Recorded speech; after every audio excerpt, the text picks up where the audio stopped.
time for Dodger Baseball. Live from Dodger Stadium, Prime Ticket presents the Dodgers as they take on the Angels.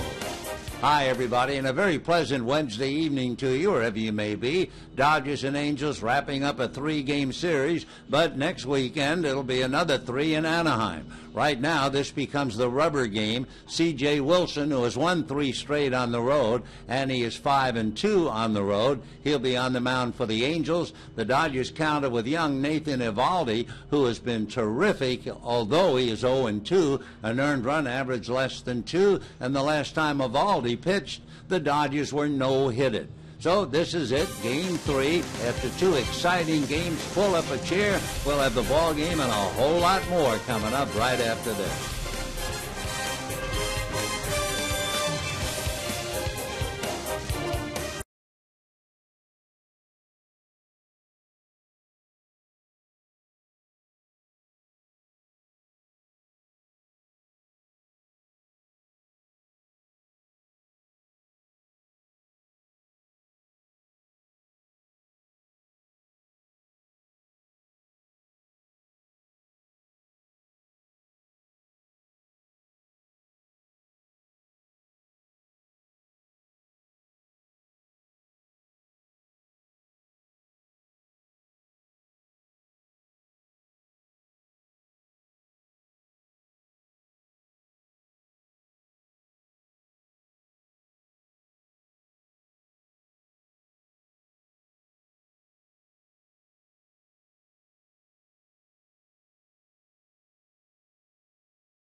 The Angels won on Monday night, the Dodgers won on Tuesday night, so we'll celebrate the Battle of LA tonight, and we'll settle it.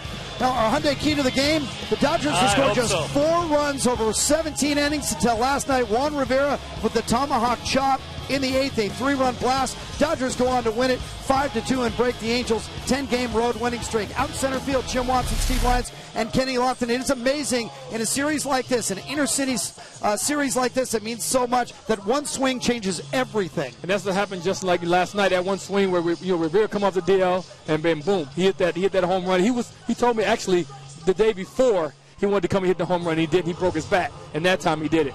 Yeah, well, he's been a second-half player, so maybe the second half is here already for Juan Rivera because he does need to pick things up in the middle of that offense. Bottom line is that was huge in more ways than one for the Dodgers because let's face it, the Dodgers have been getting their tails whooped by that team in red over the last few years in interleague play.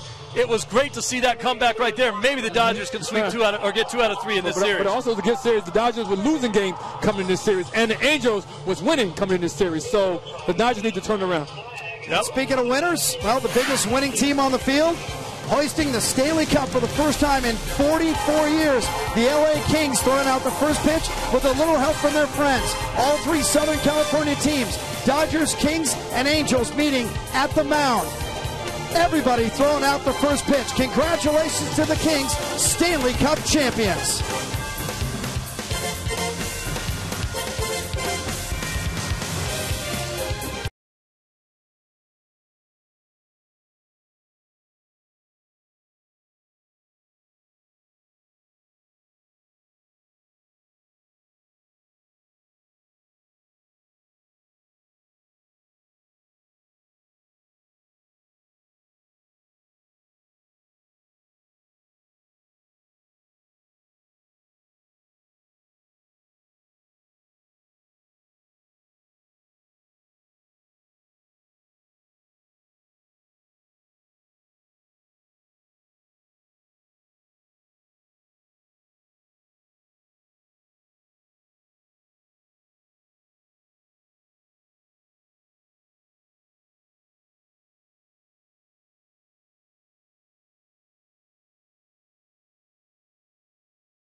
Largest 4G network, AT&T Rethink Possible.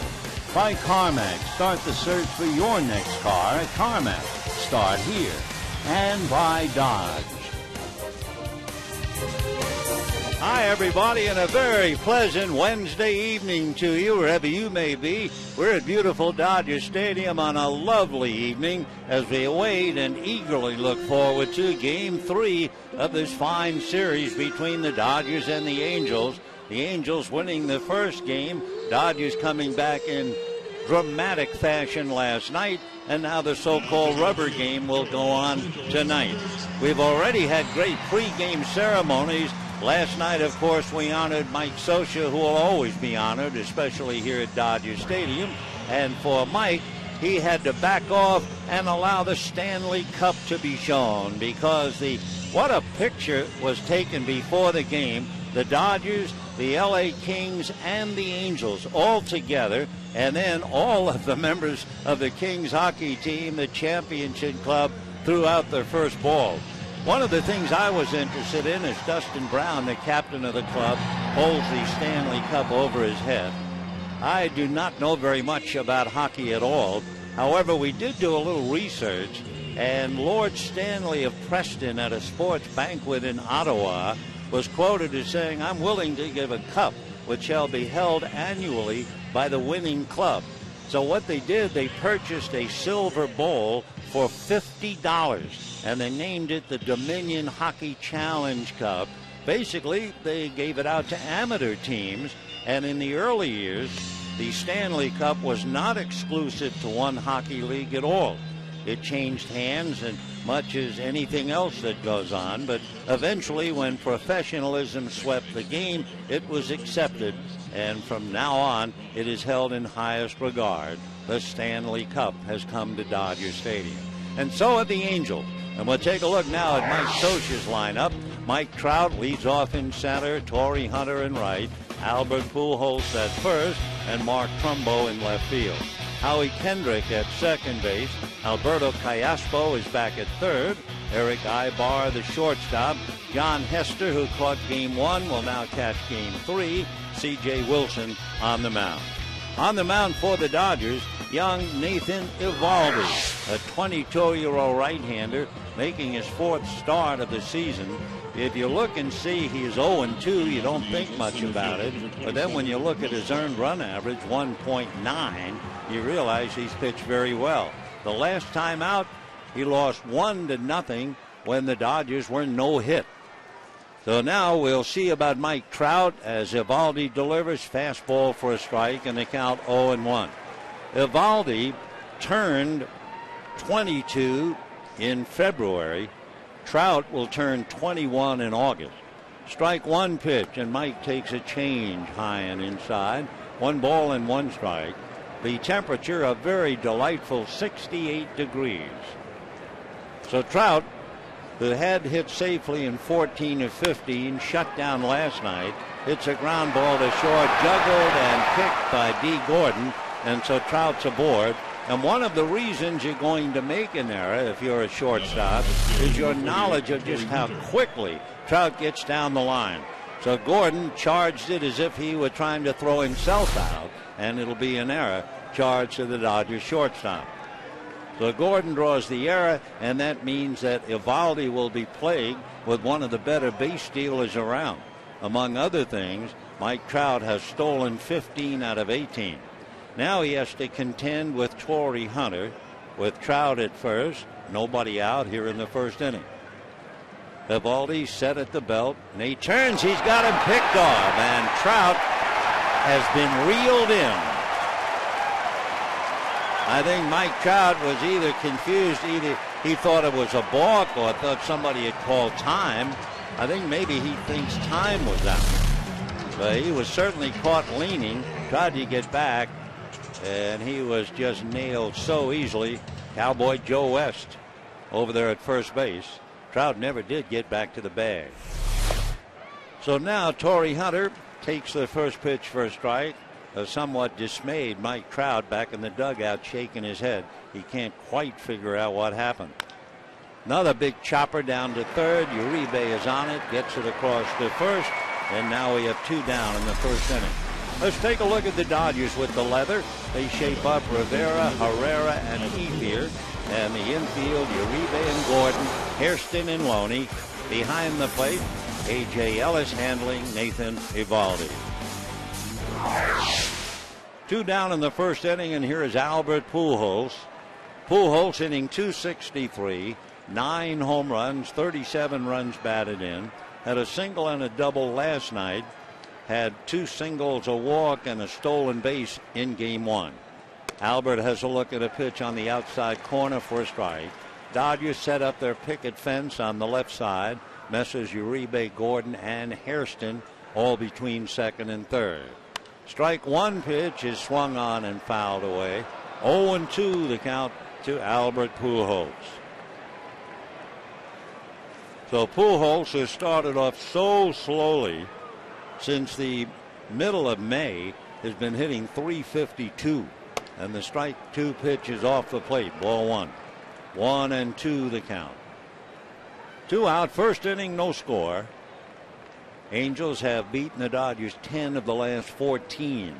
And the next pitch inside with a change and a 2-2 count. Angels have also won 7 of the last 9 here at Dodger Stadium. The Angels are 3.5 games behind Texas. The Dodgers are 4.5 games in front of San Francisco. 2-2 pitch on the way. Pujols slaps it inside first and down the line.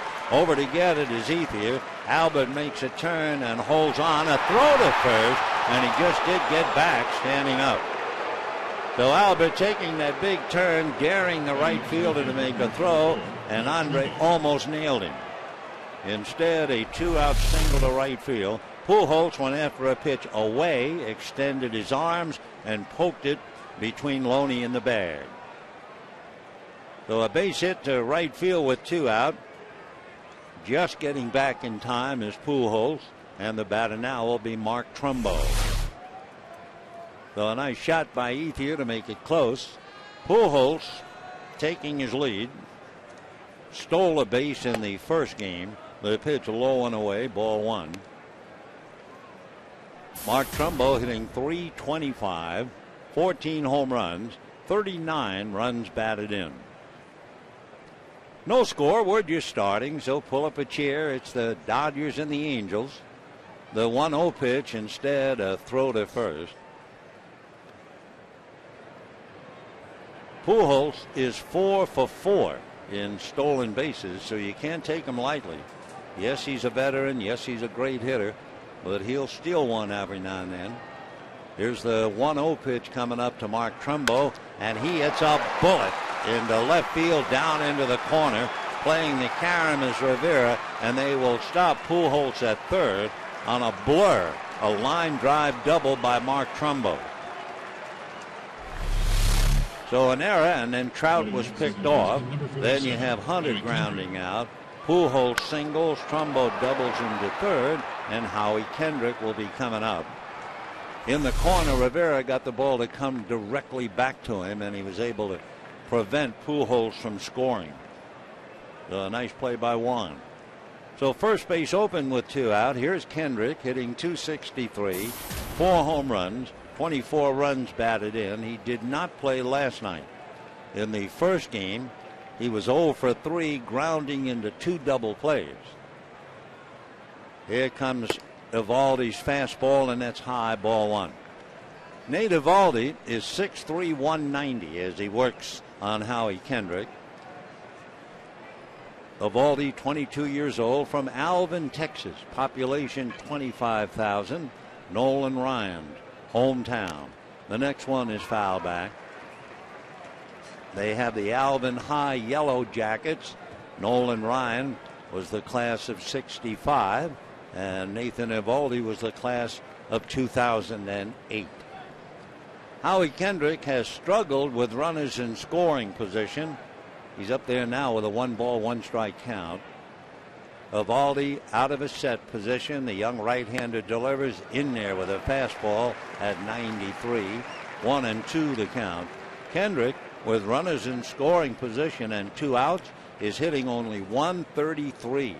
And he has Pujols at third, Trumbo at second, and 2 down. So Eovaldi trying to fight his way out of a jam. And the 1-2 pitch coming up. Nathan delivers, and it's foul back to the screen. Still 1-2 to Howie Kendrick.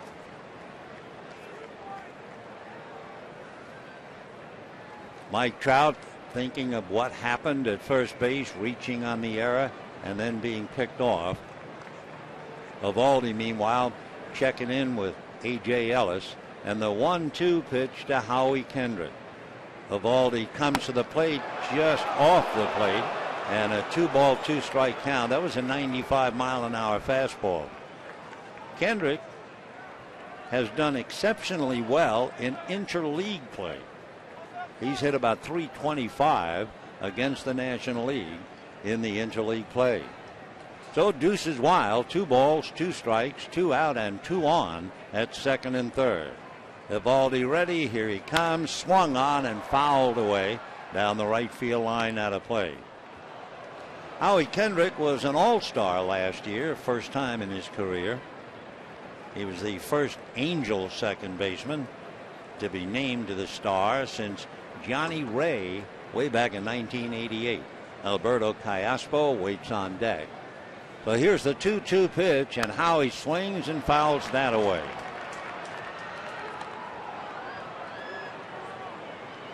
Howie Kendrick, certainly labeled a veteran. He's played over 600 games at second base.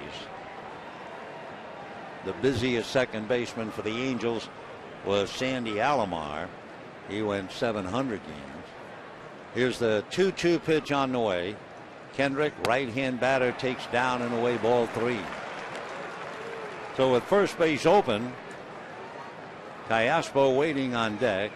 Kendrick hitting .263. Callaspo's hitting .242. Kendrick has 4 home runs. Callaspo has 2. So we'll see now what Eovaldi does. 3-2. He's set, but Kendrick isn't, and Howie backs out. Twice this year, Kendrick has come close to hitting the cycle, each time just missing. So the 3-2 pitch, Eovaldi delivers, and it is swung on and missed in the dirt. The out recorded at first, and down goes Kendrick to strike out with runners at second and third. No runs, 2 hits. Trout could kick himself, and it's time for Wilson to go to work. No score.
Thanks to the pickoff at first base. Now we'll take a look at Don Mattingly's lineup. B. Gordon opens up at shortstop. Elian Herrera in center field. Juan Rivera, last night's dramatic hero, in left. Andre Ethier hits cleanup in right field. Jerry Hairston will be at second base. A.J. Ellis the catcher. James Loney bats seventh at first base. Juan Uribe, number 8, at third base. Nathan Eovaldi on the mound. On the mound, C.J. Wilson, out of Huntington Beach and Newport Beach, went to school at Loyola Marymount. He was a 5th-round pick by the Rangers way back in 2001. C.J. is 7-4. He's won 3 in a row on the road. His earned run average over that stretch, 0.6. He's 5-2 on the year on the road, 7-4 completely. And the young pitcher ready to go to work. For the Dodgers, D. Gordon will be first to look at the left-hander's first pitch, and it's high, ball 1, 1-0. Gordon batting .236 for a home run and 14 runs batted in. Gordon works from the middle of the rubber. The left-hander's 1-0 pitch is low, ball 2, 2-0. In the series so far, last night, Gordon was on base 3 times, stole 2 bases, and scored 1. And in the first game of the series, he scored once, along with a single, a double, and a stolen base. So here's the 2-0 pitch, and Gordon has a look and pays a strike for the price, 2-1. C.J. Wilson is a very interesting young man. He went to Fountain Valley High, Santa Ana College, and Loyola Marymount, but a lot more than that. The 2-1 pitch fouled away. He says he began devouring sports psychology books when he was 12. He would stay up late reading baseball books by Tom Seaver and Wade Boggs. He had reconstructive elbow surgery that signed him and put him on the sidelines for 18 months. The pitch to Gordon is in there for strike 3 called, and down goes D. 1 away. And Elian Herrera will be coming up. Here are the way the Angels stack up. The Angels in the outfield, Trumbo, Trout, and Hunter. On the infield, Callaspo, Ibar, Kendrick, and Pujols. Behind the plate, John Hester, and on the mound, C.J. Wilson. Elian Herrera hitting .300 with 11 runs batted in. He can play almost anywhere on the field, and he's in center field tonight. right-hand batter takes a strike, always showing bunt, always 0-1 the count. Herrera hitting .314 from this side of the plate, takes one low and inside. As a left-handed batter, he's hitting .291. So Herrera waits. Wilson gets a sign from Hester. 1-1 pitch is swung on and foul back, and the count 1-2. For the Dodgers, going up against left-hand starters, they have done exceptionally well here at Dodger Stadium. Don Mattingly, his team is 7-2 against left-handers here. They're 7-8 on the road against them. 1 ball and 2 strikes. Wilson comes back, breaking ball low, and a 2-2 count. Wilson grew up around the track. His father worked on a pit crew, and as a child he raced go-karts, just couldn't get enough of racing video games. He works low and inside, again ball 3, 3-2. It was about 6 years ago, in his second year in the big leagues, he went to a Dallas area track to ride in a modified streetcar, and as he said, best time I ever had. Here's the next pitch, and that's going to be out of the zone, and Herrera draws the walk with 1 out. So the Dodgers have Herrera at first, and Rivera and Ethier coming out. Herrera has stolen 3 out of 4, and of course Ron Rivera, the former Angel, threw that knockout punch last night, the 3-run home run with Ellis and Ethier aboard to turn the game around. So Rivera hitting .245. Herrera taking his lead at first. 19 runs batted in for Rivera. A veteran, he'll be 34 in July. And Juan takes low, ball 1. 1-0. For C.J. Wilson, even though he is left-handed, they have run on him pretty well. The success rate, 73%. He has picked off 3 runners. So Herrera takes his lead. Wilson set, looks at him, goes over there. Herrera needs that move. Easily back on the bag. There are 2 kinds of move a pitcher will give you. One is a commercial. He's going to try and sell you, and that's his delivery. That's his move to first. But then he has a better move, and he'll save that for when he's really after you. So Herrera trying to read him, held on by Pujols. The 1-0 pitch is taken low and inside, ball 2, and the count 2-0 to Juan Rivera.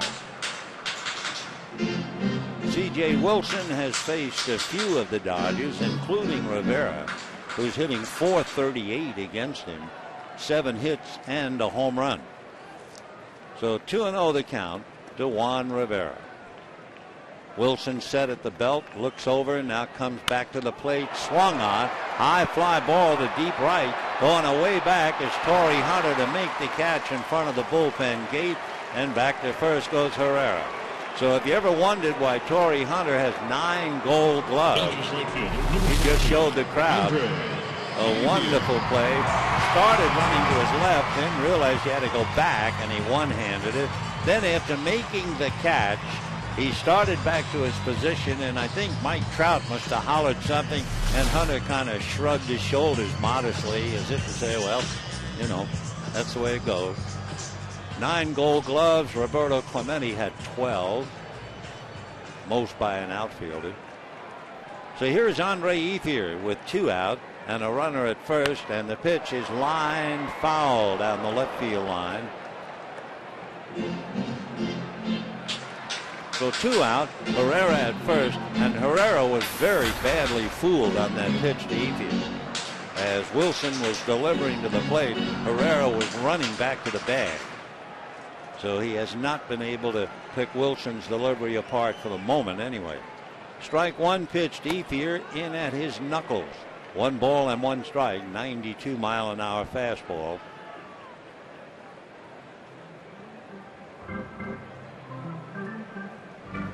CJ, in love with the track, started his own racing team 2 years ago. He drove 596 laps in Sacramento. The next pitch to Ethier's height was an endurance race. He now owns 7 cars that are rented by drivers on the Mazda and Grand Am racing circuit. So it all started when Dad was a member of the pit crew. 2-1 the count. Wilson ready. Left-hander set. Comes back to Ethier, and that's whacked into the gap in right center. It is going to go to the wall with 2 out. Wallach is waving Herrera home. The throw by Kendrick is cut off by Pujols, and going into third safely is Ethier.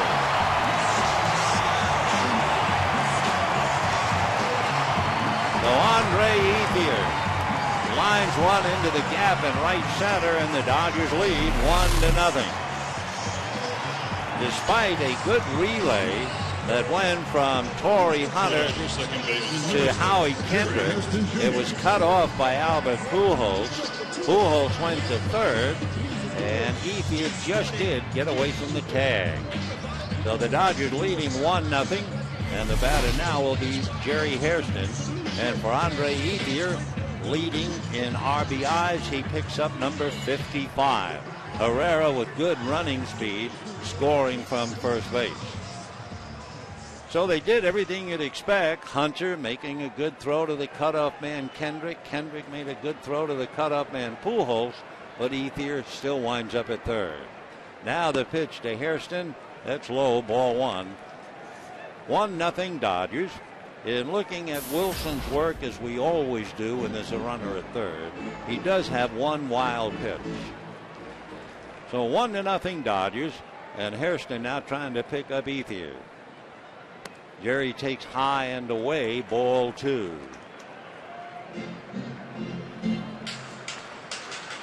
So the Dodgers strike first after Mike Scioscia's club left runners at second and third. Elian Herrera catching his breath in the Dodger dugout. The 2-0 pitch to Hairston is in for a strike, and the count 2-1. Hairston has never faced Wilson. Others in the lineup. Ethier was just 0 for 1 against him. Loney 0 for 1. And Loney hitting behind in the number 7 slot. Easy routine ground ball to Kendrick. That will be that. But Ethier drives the run home, and at the end of an inning, the Dodgers take a 1-0 lead.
Ethier doubles into the gap in right center to pick him up, and the Dodgers take a 1-0 lead into the second inning. in San Francisco. The Giants take a 2-0 lead into the second inning. Melky Cabrera hitting a 2-run home run in the first, giving Matt Cain an early lead up there at AT&T Park. Alberto Callaspo followed by Eric Ibar, and then John Hester and Nathan Eovaldi ready. And his first pitch picks up the outside corner for a strike. Callaspo finished up at third base last night. He started in the first game and went 0 for 3 with a walk. Callaspo, a switch hitter, batting left-handed, and the count now 1-1 strike. Eovaldi into the windup. Nathan comes back, and a fastball is whacked to right field, going down the line, right down the line, home run. Alberto Callaspo reaching the seats. He had a half a dozen home runs for the Angels last year. And for Callaspo, that would be his third home run this year. So the Angels on one swing get even on the home run by Alberto Callaspo, the man from Maracay in Venezuela, same hometown of Bobby Abreu. Went right down the line. All we had to do is watch Joe West, who was on the foul line, the crew chief, to call it. So 1-1, second inning, and the batter now, Eric Ibar. The shortstop fouls it back. 0-1 they count. For Nathan Eovaldi, that would be the second home run that he's allowed this year. So Nathan had a 1-0 lead disappear on a couple of pitches. The strike one pitch on the way is swung on. Little pop fly. Gordon is there to make the catch. So Ibar pops it up. One down. And the catcher, John Hester, coming up. John Hester has a modest 7-game hitting streak.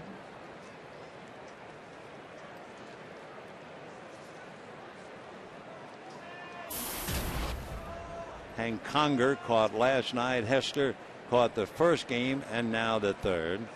For the Angels, they've had to use 4 different catchers this year as Hester takes a strike. John 6'4", 215. Chris Iannetta went down with a bad wrist. Bobby Wilson went out with a concussion. And now you have Hank Conger and John Hester. But they are soon to get Iannetta and Wilson back. John went to Stanford University and was originally signed by the Diamondbacks. Came up with the Diamondbacks 09 and 10. And this year with the Angels. Strike 2 pitch, off speed in there. Strike 3 called. So Hester is caught looking.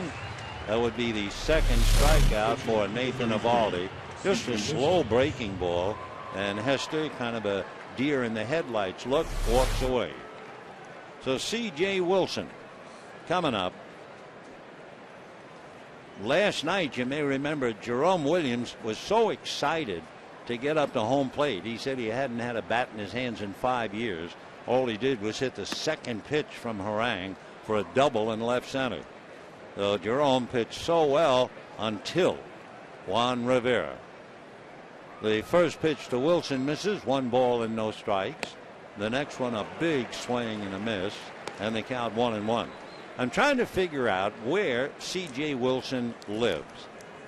Now, I had him born in Newport Beach and living in Huntington Beach, and I would believe that until I heard him being interviewed today on the radio. 1-1 pitch, off speed for a strike, 1-2.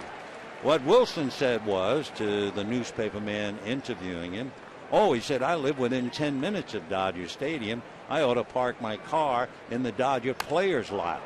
He swings and fouls it away.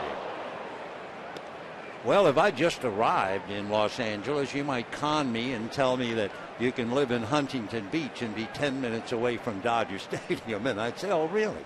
But there's no way he lives there and gets here in 10 minutes. The 1-2 pitch off the plate. 2-2 the count to C.J.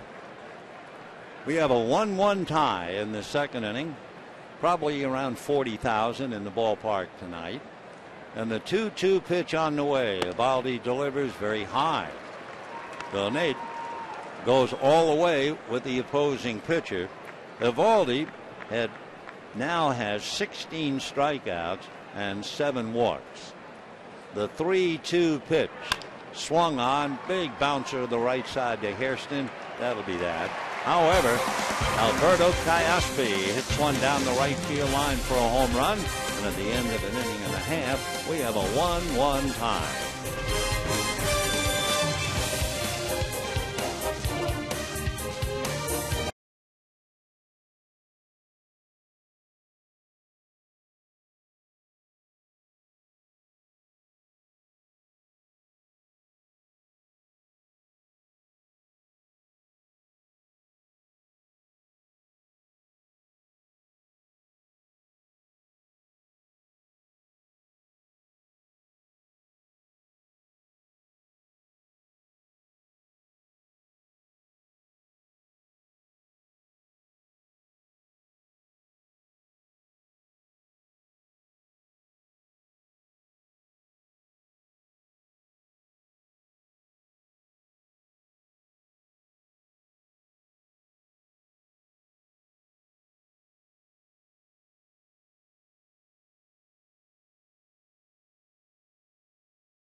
Miller time later in tonight's game, brought to you by Miller Lite.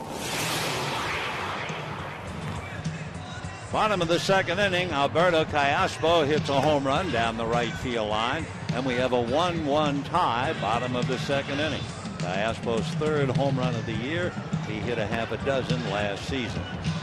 Meanwhile, Nathan Evaldi in a 1-1 tie for the Dodgers to try and get in the lead again. A.J. Ellis, James Loney, and Juan Uribe. By the way, the Giants are making noise up there at AT&T Park. They've added 2 to the first inning deuce, and they are now winning 4-0 behind Matt Cain. So for the Giants, it certainly figures realistically. It all depends on whether they can get Tim Lincecum unwrapped. Well, here's Ellis batting .307 and takes a look at a fastball for a strike. Lincecum, I think, will be pitching in Seattle, which is where he's from. He has lost 5 straight, and the Giants are 2-11 in the games he starts. Ellis, a chopper slowly to Callaspe, and the third baseman throws him out. So just like that, we have 1 away in the second inning. How did the Giants increase the lead from 2-0 to 4-0? Brandon Belt has hit a 2-run home run, just as Melky Cabrera did in the first inning. 4-0 Giants. Now James Loney against C.J. Wilson.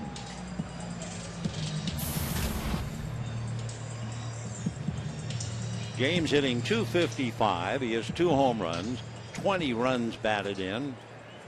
Though gets a start against a left-hand starter.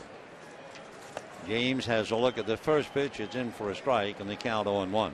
Loney doing pretty well against right-handers, .263. Struggling against left-handers, .236. He grounds one just foul. And repeated at third by Andy Fletcher. Though Loney coming back, no balls and 2 strikes. Ball going right down the line, and not only missed the bag, but just about nailed the third base umpire. Callaspe came over and tagged him on the hip. Tony Gwynn gets a big laugh out of it. Tim Wallach is all over the plate umpire, and the crew chief, Joe West, tilting his glasses to look over as Loney fouls another one off. 0-2 the count to Loney. C.J. Wilson, of course, got kind of a shock when he was with the Rangers. He had won 16 and lost 7 last year, and I'm sure he expected to get another big contract. Strike 2 pitch is pop foul out of play.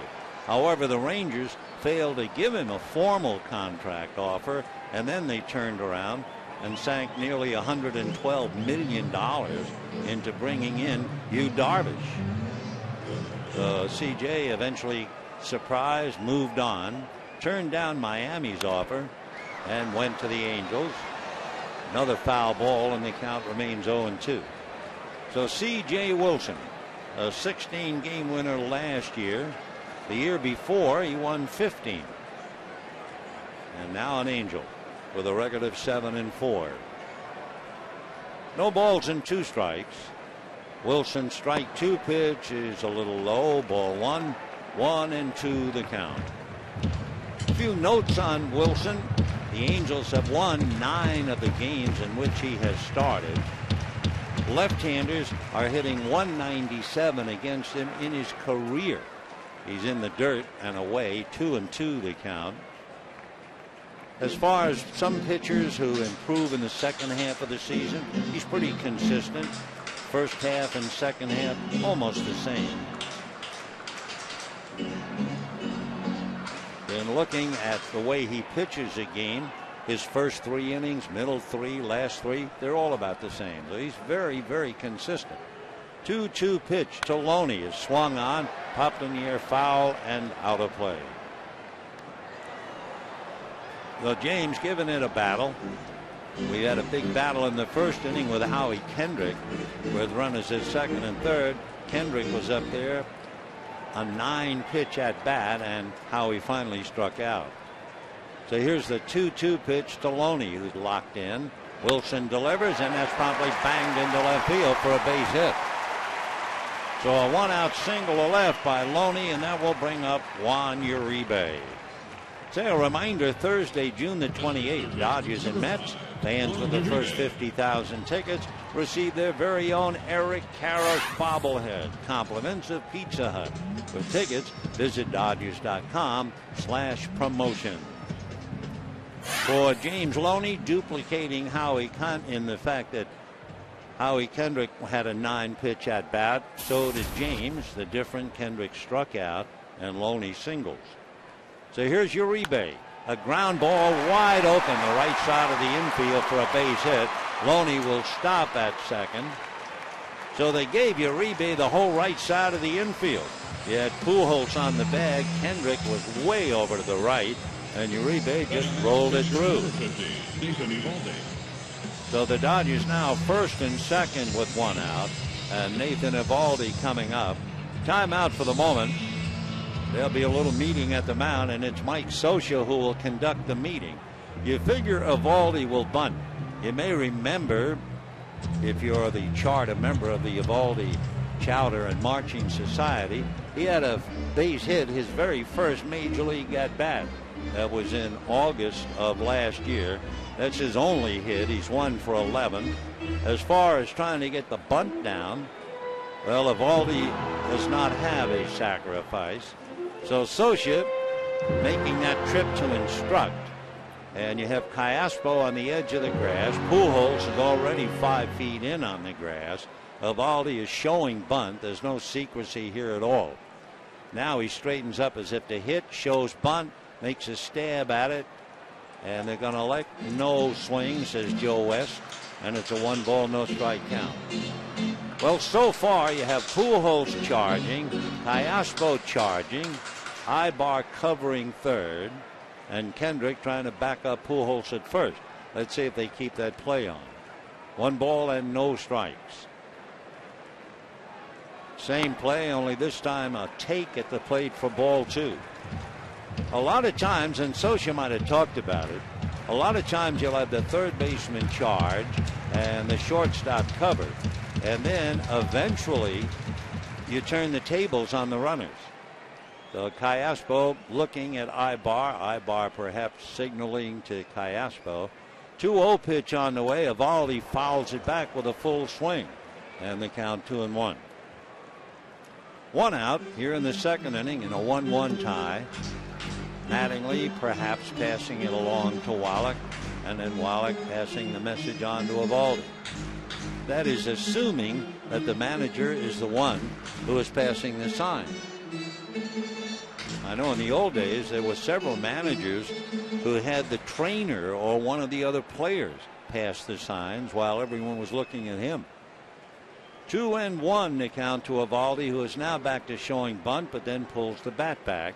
Pickoff play at second, and back to the bag is Loney.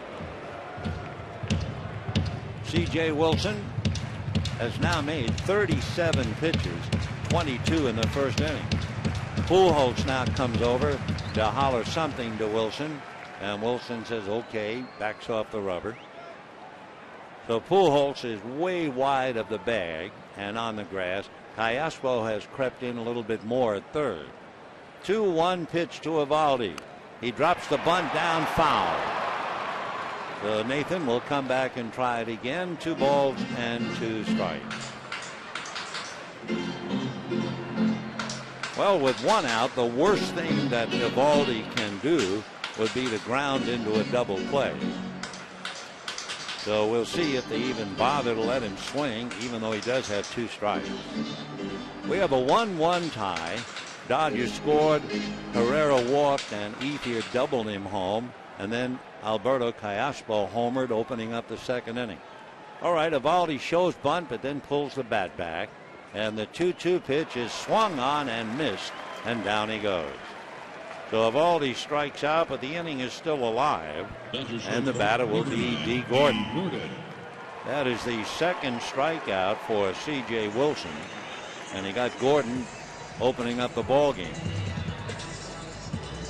With Gordon up there, the corners still have to be very active. Callaspo is on the edge of the grass, wide of the bag. Pujols is up in front of the runner Uribe.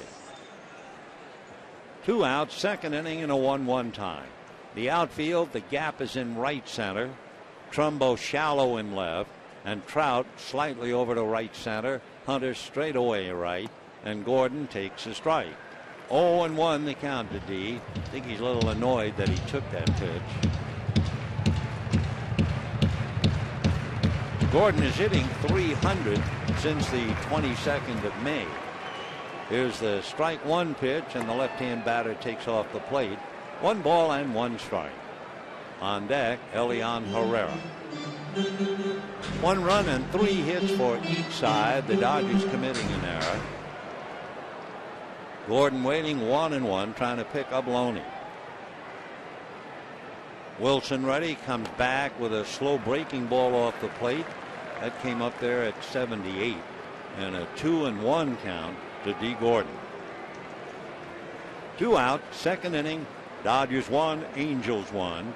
Final game of the 3-game series. Wilson again ready, and his 2-1 pitch. Fastball hit back to the box. Wilson lobs it on a bounce to Pujols for the final out. So no runs, 2 hits, and 2 left. And at the end of 2, we have a 1-1 tie.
tie. Mike Trout, then Torrey Hunter and Albert Pujols.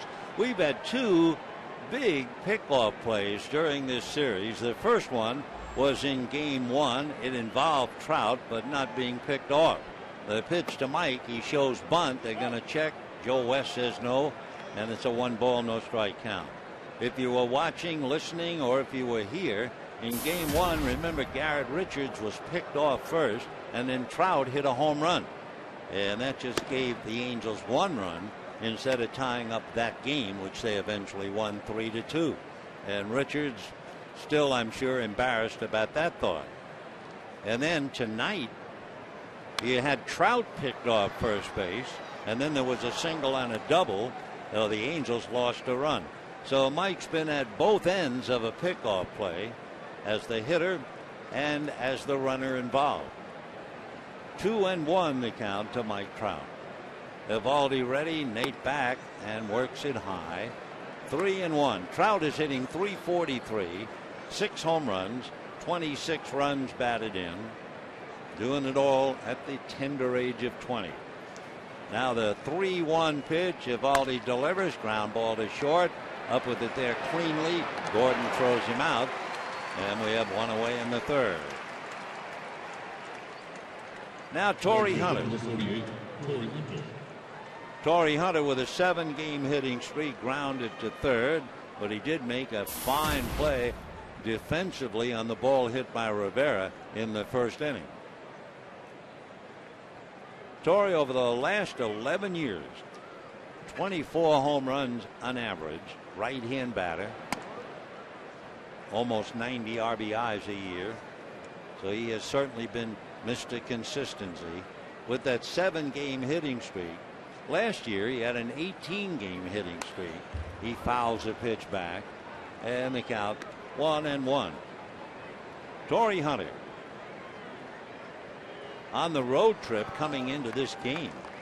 He's hitting .500, 12 for 24. The 1-1 pitch on the way.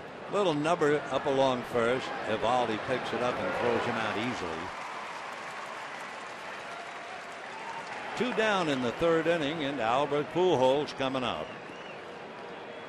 Pujols single to right field in the first inning. First baseman number 5, Albert Pujols. Albert hitting .266, 9 home runs, 37 runs batted in.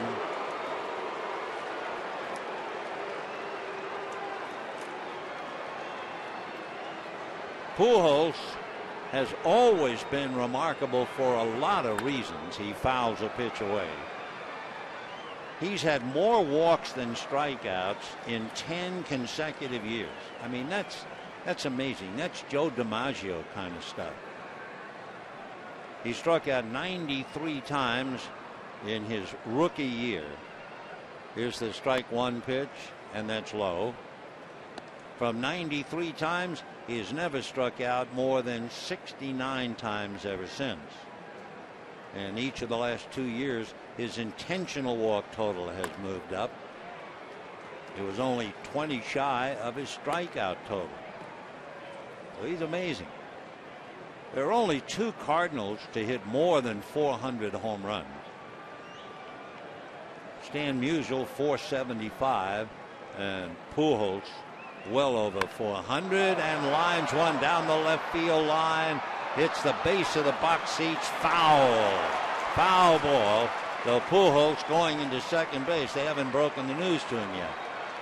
So Albert is standing on the bag, and now they tell him, no sir, you're going to have to go back and try it again. Third base umpire Andy Fletcher was there to call it. It was inside the line, and then it started to fade, and it just hit outside the line, maybe by 6 or 8 inches. So it was a fine call by Andy Fletcher. One of the things that plagued Pujols earlier in the year, his first 49 at bats, he hit into 7 double plays, but things have changed. The 1-2 pitch on the way, and Albert swings, pops it up. It'll be Loney still in fair ground and making the catch for the out. So a nice easy inning for Eovaldi. He's retired 6 in a row since the home run, and at the end of 2.5 innings, a 1-1 tie.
In the series came so close, within inches of a 6 hit that would have been a double. Though a little frustrated, he went back and popped up. So in the bottom of the 3rd inning, Herrera, Rivera, and Ethier against C.J. Wilson. We mentioned earlier that Wilson has a very active mind. He never stops learning. When he had the arm surgery, he was over in Arizona, in Surprise, Arizona, rehabbing, and there wasn't a thing to do. Showing bunt is Herrera and takes a strike on 1. So what did he do? He said in 18 months he read anywhere from 200 to 300 books, and among other things learned how to cook. The next pitch is golfed on the ground to Callaspo, and Alberto throws him out. So Herrera taps to 3rd, and we have 1 out in the 3rd inning. Another thing that C.J. Wilson did, one winter, he spent several hours in Southwest Airlines flight simulator. He wanted to learn how to land a 737. He's also learned some martial arts, even to spin records as a disc jockey. Then he got himself involved in photography and dancing. He has learned to play guitar. I mean, he is restless intellectually. The pitch to Rivera, in for a strike. C.J. Wilson. 0-1 to count to Rivera. Hit a shot to right. Nice running catch by Torrey Hunter. This time fly ball to shallow center, and it's gonna drop despite the efforts of Kendrick to go out and make an over-the-shoulder catch. So Rivera, little fly ball single. Howie grinning. Trout couldn't get there, neither could he. And the batter is Andre Ethier. For the Dodgers, 4 hits against C.J. Wilson. Ethier doubled into the gap in right center to drive in Herrera, and was able to sneak into 3rd after it was cut off by Pujols and relayed it to 3rd. Putting up good numbers, 289 against left-handers with 18 RBIs. You may remember last year with that bad knee, he hit only 220 against left-handers. Wilson's slow curveball in for a strike, and the count 0-1.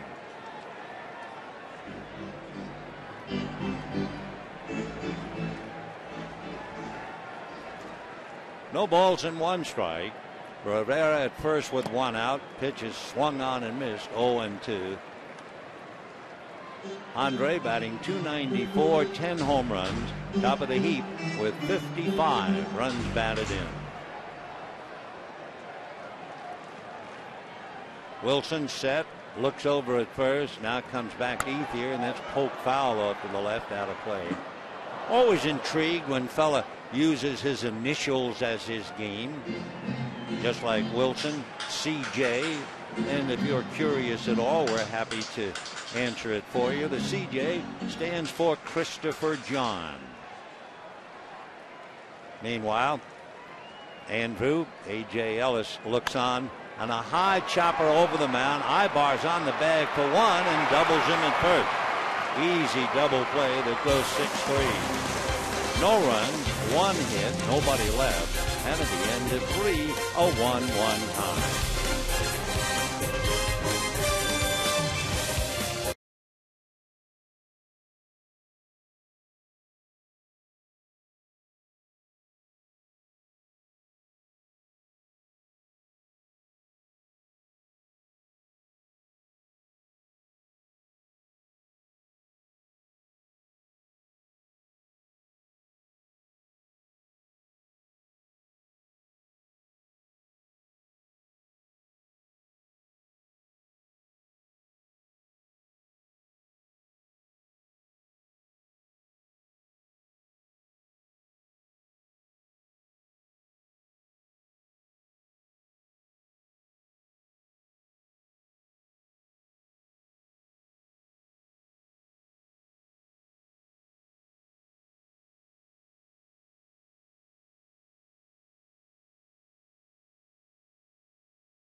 Mark Trumbo, followed by Howie Kendrick and then Alberto Callaspo. Nathan Eovaldi has allowed the home run to Callaspo, a single to Pujols, and a double to Trumbo. Though Mark's second time up there, off-speed breaking ball for a strike. That kind of floated up at 75. So big Mark, 25 years old. Check swing. 1 ball, 1 strike. Trumbo at 25, Trout soon to be 21. Dodgers in the dugout. Mattingly hollered out to Rob Drake, check first base about whether he swung or not. Whoops, somebody's angry now. You're not even supposed to be out there. I think he was talking to Mattingly, who was up the steps. Matt Kemp thinks it's funny. 1 ball and 1 strike. It's like laughing at somebody when the teacher is on you. 1-1. Little cutter, ball 2, 2-1 to Trumbo. As we said, Trumbo at 25, Trout will be 21. Two fellas who figure to play a long time, just like Kemp and Ethier. And Trumbo promptly singles to center. Second baseman number 47, Howie Kendrick. Hit number 4 of Nathan Eovaldi, so each side 1 run, 4 hits. Now Howie Kendrick, who had a good at bat, unfortunately for him, on the 9th pitch he struck out. Kendrick hitting .261, 4 home runs, 24 runs batted in. Trumbo has stolen 4 out of 6. And there he goes, hit and run, foul ball, 0-1. Howie Kendrick is a very, very aggressive hitter. He has struck out 4 times as much as he has walked. He is always up there hacking. So when you have a batter with that kind of nervous energy, might put the hit and run play on right away. 0-1.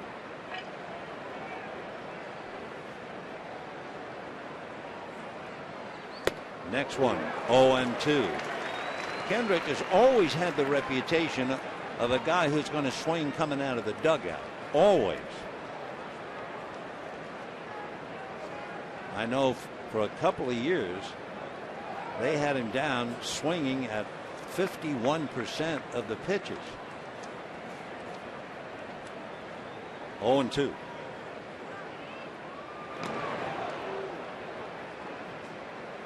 Supposedly that great moment when Yogi Berra in the World Series said to Henry Aaron, "Henry, you've got the label up."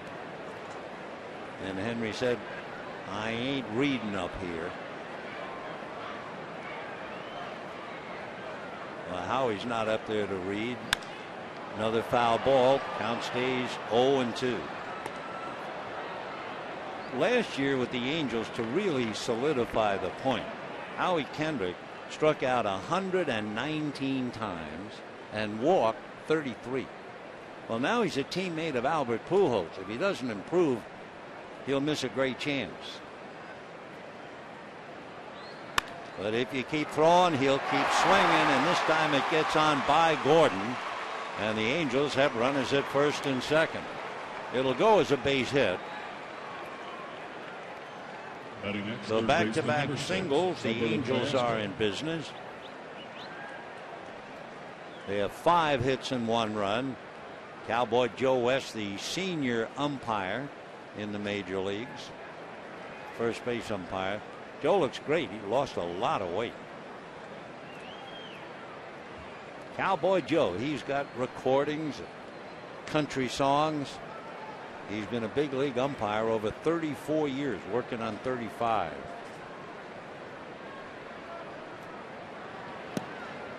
Ball 1 to Callaspo, who hit one right down the right field line for a home run, leading off the second inning. Angels 1 run 5 hits. Dodgers 1 run 4 hits. Trumbo and Kendrick out on the lines. Change 2-0.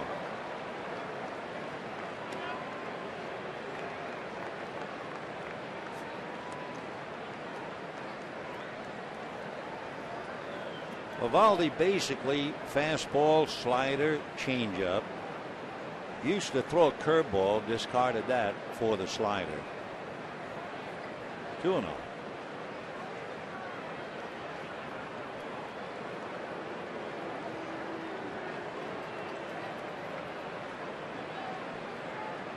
Callaspo looking down to Dino Abel, third base coach. Alfredo Griffin over at first.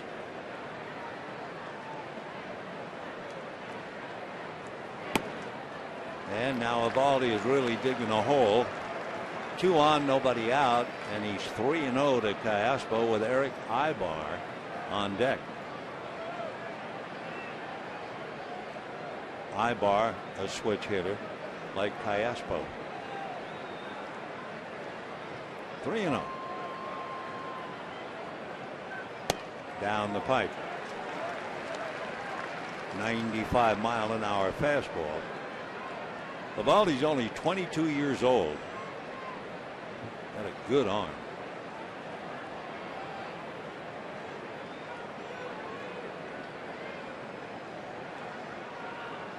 Three and 1. And he walks in to load the bases with nobody out. So anxious moments for Don Mattingly, talking to Rick Honeycutt. And Honeycutt's going to go out to the mound and try and solve the riddle. So Trumbo single to center. Kendrick grounded one just by the diving Gordon for a base hit. Callaspo walks, and the bases loaded, nobody out, and Eric Ibar coming up. Ibar, a switch hitter, good running speed. Among other things, He's had 9 bunt singles this year. He has 17 infield hits. He is also a fellow who does not hang around the plate. Maybe Howie Kendrick has rubbed off on him, but whatever. Eric averages out less than 3.5 pitches per at bat, which means you're a young man in a hurry to swing. He's hitting .220. For Eovaldi, he's now made 62 pitches, which really means 13 pitches in this inning. For Ibar, no slams. Ground ball to Loney. He goes to the plate. They get one. Back to Loney. Double play.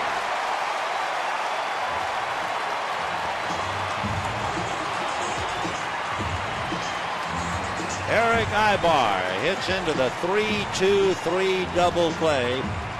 That is the 6th double play he's hit into this year. So that kind of quiets the Angels. Good accurate throw by Loney and a return throw from Ellis. Trumbo out at the plate. Kendrick moves over to third. Callaspo to second. And John Hester coming up. So a good play. Loney and Ellis. That's a strike to Hester, who was caught looking at a slow breaking ball in the second inning.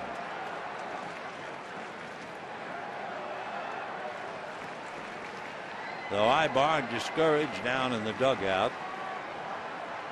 0-1 to count to John Hester. Fastball away. With the runner at third, you look up and find Eovaldi does not have a wild pitch. Hester and Hunter each came into the game with 7 game straights. 1 ball and 1 strike.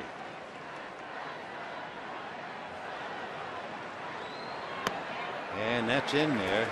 That was a 96-mile-an-hour fastball, and it appeared to have been thrown effortlessly. The scouts talk about the ball coming out of his hand. Boy, that was a classic case. Kendrick and Callaspo are out there, but 2 down. 1-1 tie, 4th inning. Nice save by Ellis. Slider almost got away. 2-2. So Kendrick, who singled, is at third. Callaspo, who walked, is at second. Trumbo and Ibar are back in the dugout. First base open, and the pitcher Wilson on deck. 1-1 tie in the 4th. Foul back.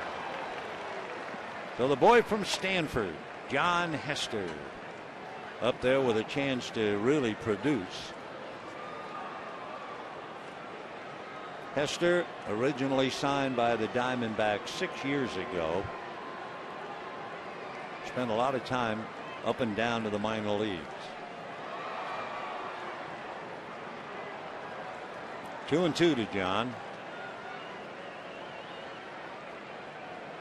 And he chases the changeup, and the out recorded at first. So the Angels have the bases loaded, nobody out, and they come up empty. Loney and Ellis combining, and we still have a 1-1 tie.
brought to you by the new wireless receiver from AT&T Uverse. Visit AT&T.com/free your TV. Rethink possible.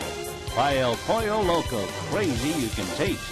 And by the full line of fuel-efficient vehicles at your Southern California Toyota dealer. We have a 1-1 tie as we go to the bottom of the fourth inning. The Dodgers wiggling off the hook in the top of the fourth. The Angels are certainly struggling in the series. They are 4 for 29 with runners in scoring position. So Mike Scioscia's club, with runners in scoring position, hitting .138.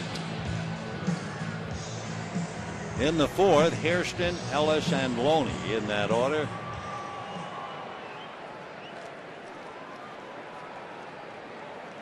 Wilson ready to go to work.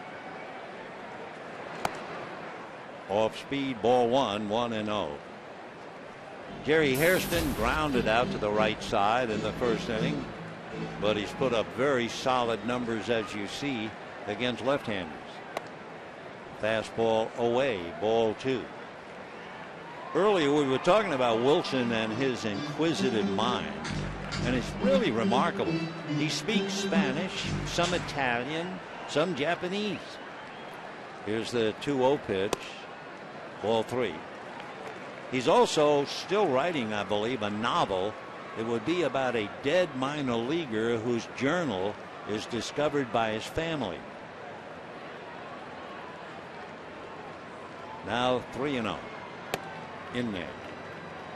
He's studying Eastern philosophy, including Taoism, active on Twitter. He has about, I think it's 115,000 followers. And he's the only big leaguer who really follows the Dalai Lama. Meanwhile, he walks Jerry Hairston. Well, before the game, it was a memorable evening. First of all, Dustin Brown brought the Stanley Cup out to the mound. You ever think you'd see the great hockey trophy in a baseball park? And then the Kings were joined by the Dodgers and the Angels beforehand. Then all of the Kings threw out the first ball to all of the Dodgers. And Dustin Brown holding up the Stanley Cup. As we mentioned earlier, the original Stanley Cup was a silver bowl, and it cost only $50.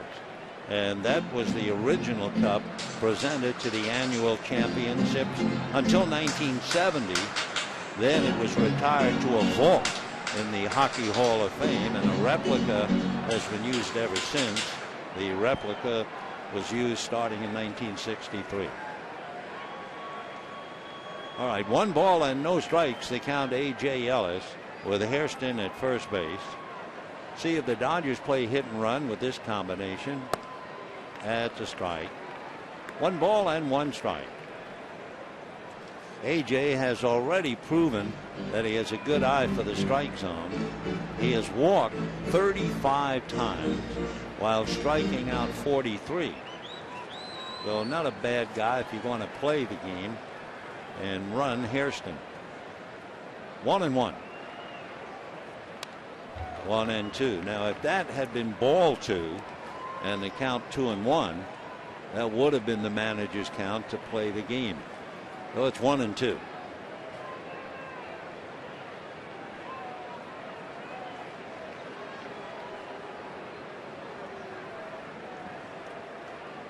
We have a 1-1 tie. Hairston looking across the diamond at Tim Wallach. Wilson staring at him. And a ground ball up the middle, backhanded by Kendrick. The feed to Ibar, back to Pujols, double play. You expect double plays when C.J. Wilson is pitching. Kendrick made a wonderful play, a diving backhand, or at least off balance, and then the feed to Ibar and the return to Pujols.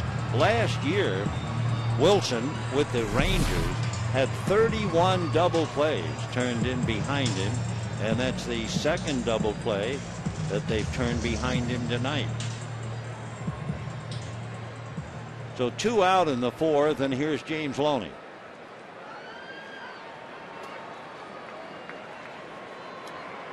Loney takes ball 1. Shows you the interesting thing about the count. Remember, it was 1 ball, 1 strike. And I was thinking they might play hit and run with Ellis. And he fouled off the 1-1 pitch. That made it 1-2. If the count had been 2-1, they might very well have played hit and run for a big reason. Ellis has already hit into 6 double plays and grounds into the 7th. So the count had so much to do with it. And a fly ball. Trout started back. He's quick enough to correct. No runs, no hits, nobody left. And at the end of 4, a 1-1 tie.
We go to the 5th inning in a tough one, a 1-1 tie. C.J. Wilson, Nathan Eovaldi matching each other pitch for pitch. For the Angels, it'll be C.J. Wilson, then Mike Trout, and Torrey Hunter. Wilson grounded out in the 2nd inning.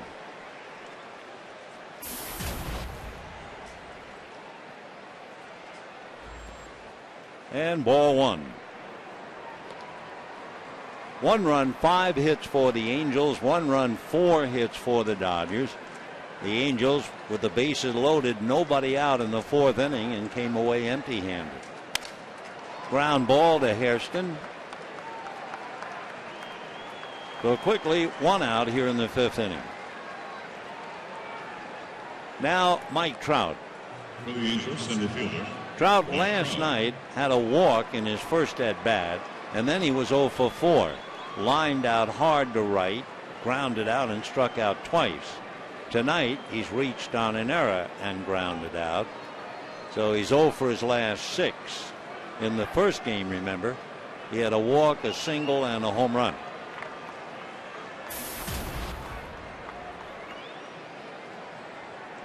Ball 1.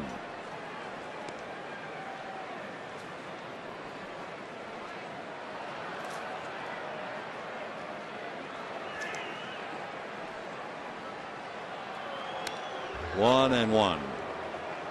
Trout, with all of his abilities, and everybody talks about what a natural he is, just as soon as you see him, you know he's great. And yet, there were 24 players drafted ahead of him. 24. Change, but he missed with it. 2-1. Trout is 6'1", 215 pounds.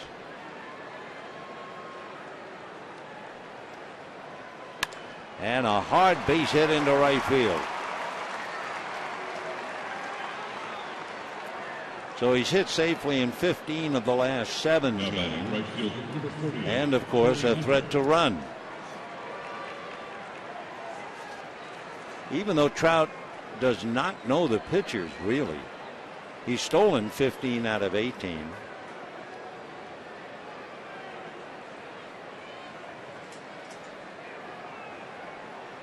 Torrey Hunter grounded to third, hit back to the box. 3 for 11 in the series, and looking to extend a hitting streak to 8. Now remember, Trout was picked off in the first inning.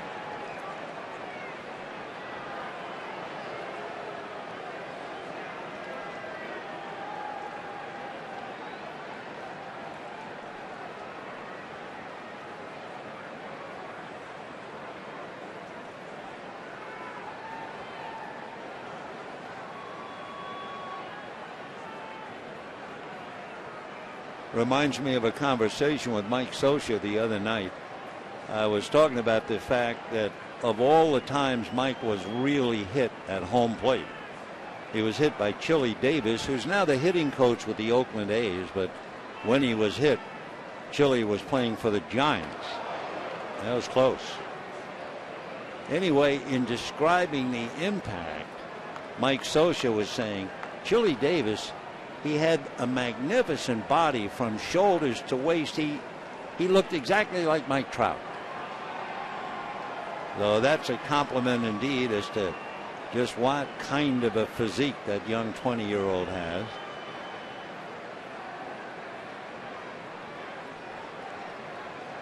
One in the 5th. There he goes. A broken bat ground ball. Fumbled at second, but the out is still recorded. So Hunter breaks his bat and grounds out. They miss forcing Trout, however, and we'll see just how important that is. First baseman number 5, Albert Pujols. So that brings up Albert Pujols with a runner at second and 2 down. Albert single to right, almost had a double. Hit it foul and then popped up. Hitting back of Pujols is Trumbo.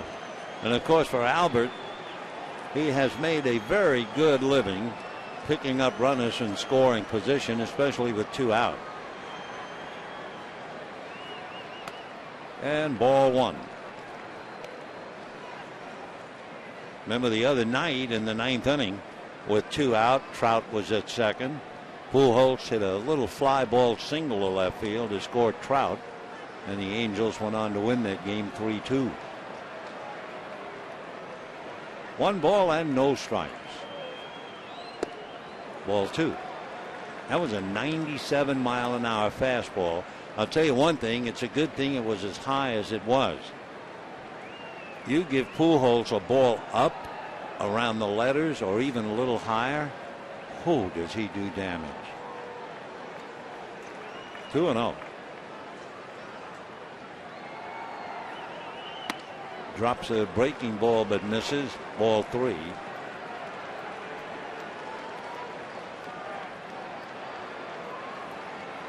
When Pujols doubled last night in the 7th inning, he got a fastball above the shoulders. This time they decided never mind, and they'll put him on. So here comes Trumbo, who's 2 for 2. Double to left, single to center. So 2 on, 2 out, 1-1 in the 5th. Trumbo has to be a little relieved. Young fellow who was born in Anaheim, lives in Orange, and is an outstanding young player. But some of the stress, some of the pressure has been removed with the arrival of Mike Trout. Ball 1. All Trumbo is doing is hitting a cool .332, 14 home runs, 39 runs batted in, and last year he hit 29 home runs.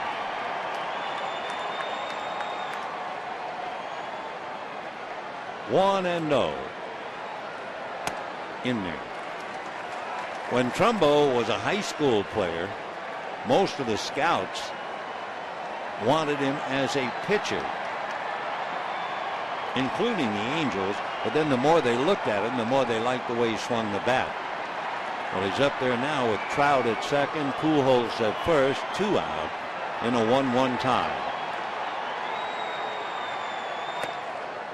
Trying to get that inside corner. Nathan is behind now, 2 balls and 1 strike.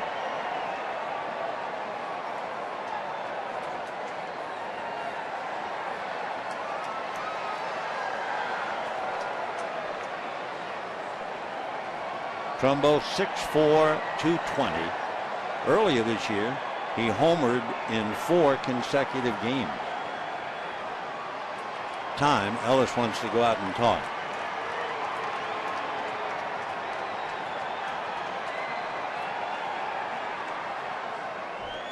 Remember, Eovaldi just did survive the 4th inning. He made 20 pitches. That's when the Angels had the bases loaded and nobody out. Now he's right back in the soup with 2 on and 2 out.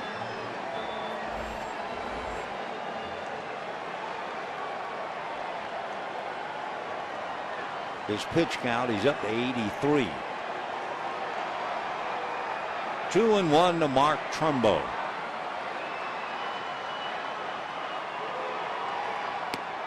And a strike. 2-2. In looking at Trumbo's work, among other things, he has walked 18 times and struck out 48 times. Last year, when he hit the 29 home runs, he did strike out 120. Deuce is wild here in a 1-1 tie. Upstairs off to the right. So we still have 2 balls, 2 strikes, 2 out, and 2 on.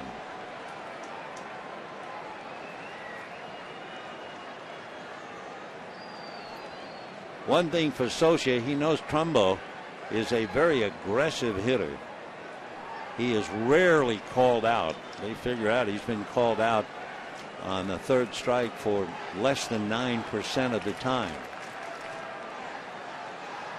Change got him. He went after the change. Down he goes. So as hard as Eovaldi can throw, he comes back with a change of pace and strikes out Trumbo. And we still have a 1-1 tie.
Escaping 2 tough innings in the 4th and 5th.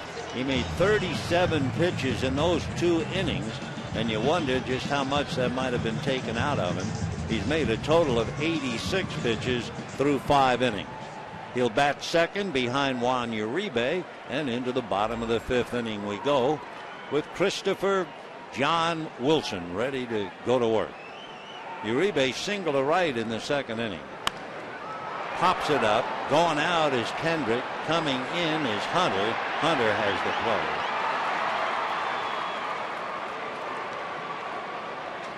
So one away, and Evaldi coming up.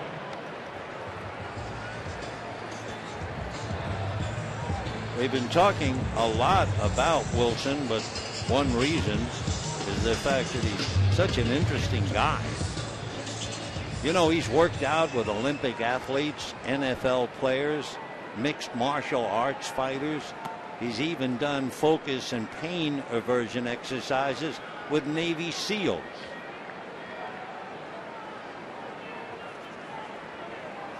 Christopher John Wilson, Newport Beach, Huntington Beach, and we understand, and maybe he was not fibbing. He said he owns 2 homes, one in Huntington Beach and the other in Los Angeles, and he says that other home is 10 minutes from Dodger Stadium. 2-1 to Evaldi.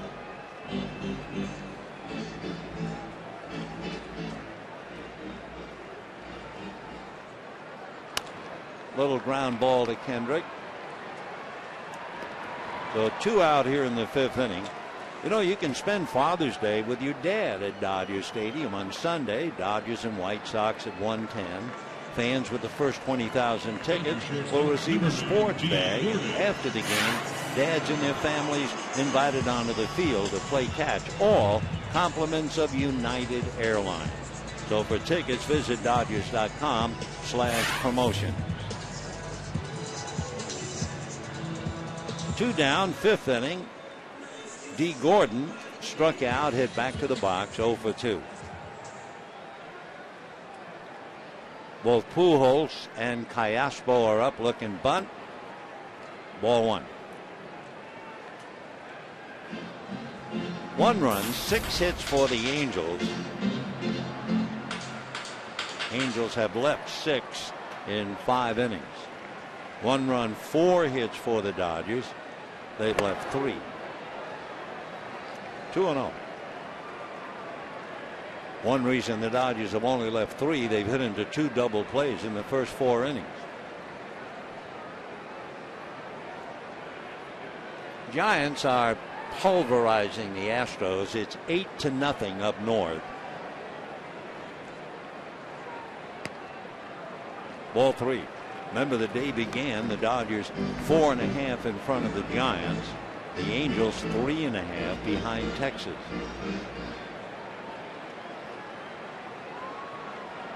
Don Mattingly locked in 1-1. Right.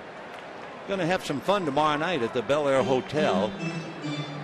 Joe Torre, who is here tonight, has his charity Safe at Home, and they're going to gather together. Joe Torre, Tommy Lasorda, yep, Tommy's going to come, Don Mattingly, Tony La Russa, and Mike Scioscia. So we'll have a little round table. We'll talk about managing. And at the end of 5, we've managed our way to a 1-1 tie.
Philadelphia, the starting lineup, you had Ron Say, Bill Russell, and Davey Lope.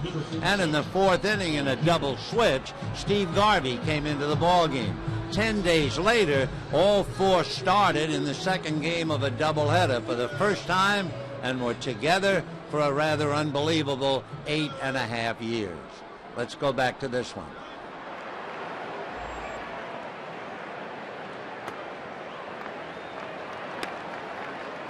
So into the sixth inning we go, 1-1.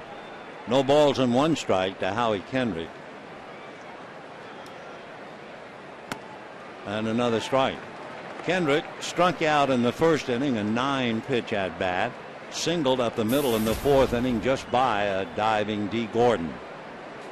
Howie hitting .265.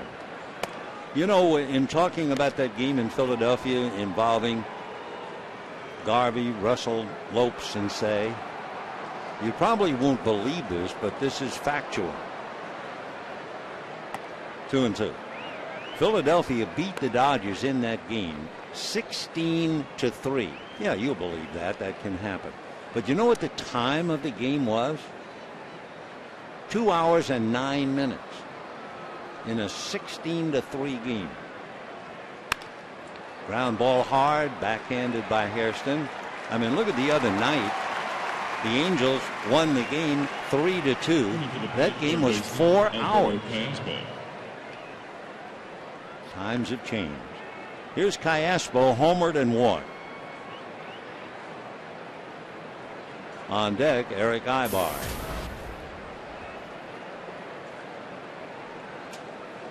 One out, sixth inning, 1-1.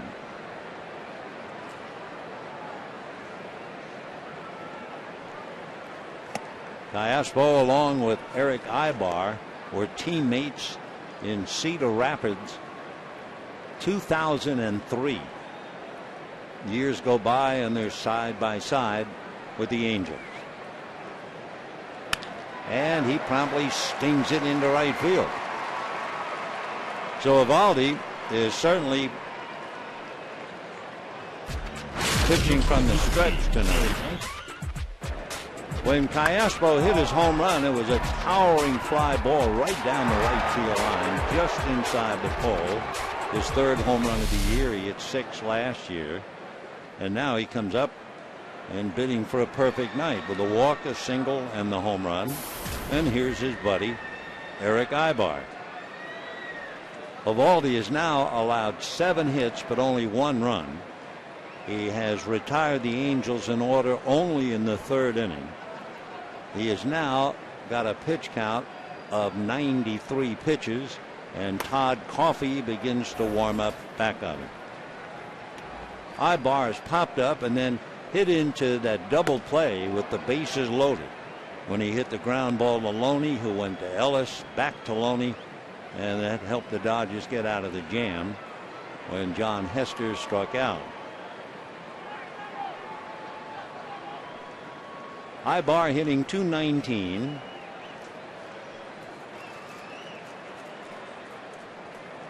Switch hitter.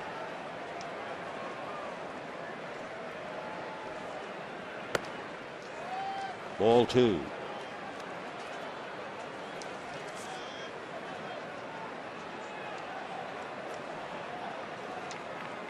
They have Ibar hitting in the number 7 slot in the lineup. And there's a pretty good reason why. When he hits 7th in the lineup, despite the fact that he's 0 for 2 tonight, he's hitting .300 in the number 7 slot. You move him anywhere else in the lineup, he's hitting .173. Meanwhile, Mark Trumbo, Albert Pujols, just watching for the moment. Pujols is 1 for 2. Trumbo's 2 for 3. 2-0 to Ibar. High fly ball to the line. Coming over Rivera. And holding on at first is Callaspo.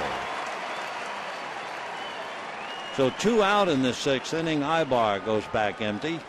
And now John Hester struck out twice. The second time in the 4th inning after seeing a couple of fastballs, one of them at 96. He went down swinging at a changeup in the dirt.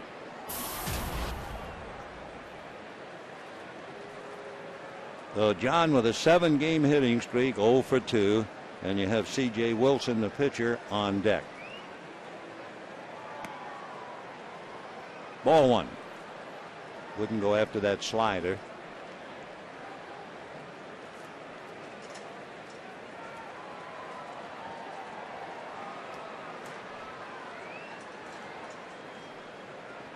One and 0. Fastball and a high fly ball. It's playable. Rivera started back. Instinctively, all outfielders go back. Instinctively, all infielders come in. And at the end, at 5.5, 1-1 tie.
Try the new Chipotle Chicken Club Combo for just $4.99 plus tax.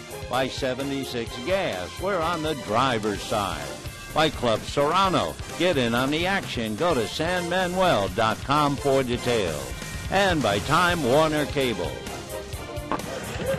We have a 1-1 tie, bottom of the 6th inning. Time to get you thinking a little bit. Adam Kennedy is one of 7 players ever to hit 3 home runs in a postseason game.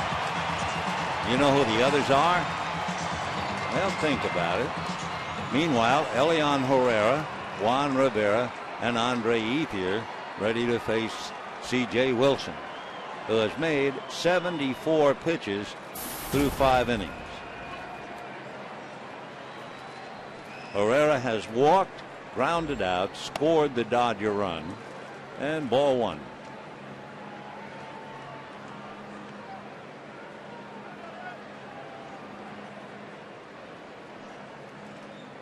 Callaspo even with the bag at third. Strike. Of course, Herrera going up there and always showing bunt in every at bat. Sooner or later, they'll buy it and they move up a little. 1-1. That's on the outside corner, changeup. 1-2. Wilson has allowed only 4 hits and 1 run. Little ground ball to Howie Kendrick.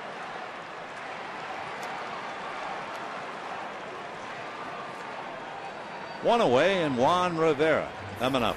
Number 21. Rivera hit a long fly ball to right. Torrey Hunter made a wonderful running catch. And then last time up, Rivera singled to center. In the Dodger bullpen, because Eovaldi has now made 98 pitches.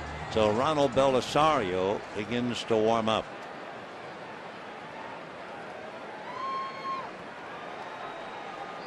One in the 6th. Ball 1.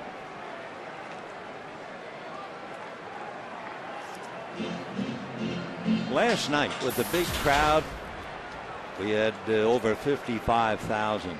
It really felt like a championship game, league championship, playoff, even a World Series game. And when Rivera hit the home run, that's the loudest noise we've heard here at Dodger Stadium in quite some time. I'm guessing we have around 40,000 here tonight. 2-0. Ball 3. Wilson walked Herrera in the 1st inning. He also walked Hairston leading off the 4th.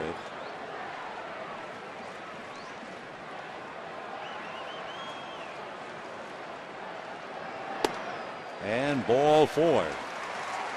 So Rivera draws the walk, and the batter will be Andre Ethier.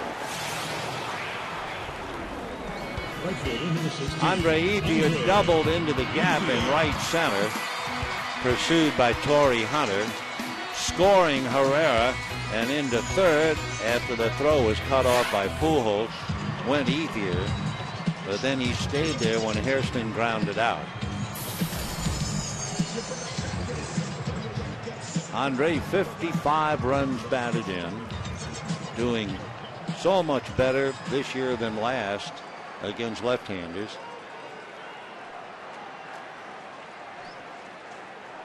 Hitting .292,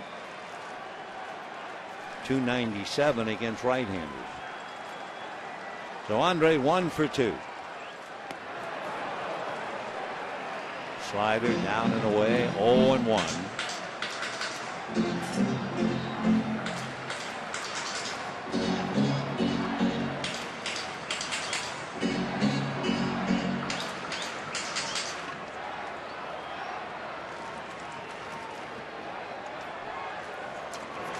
In the dirt, nice save.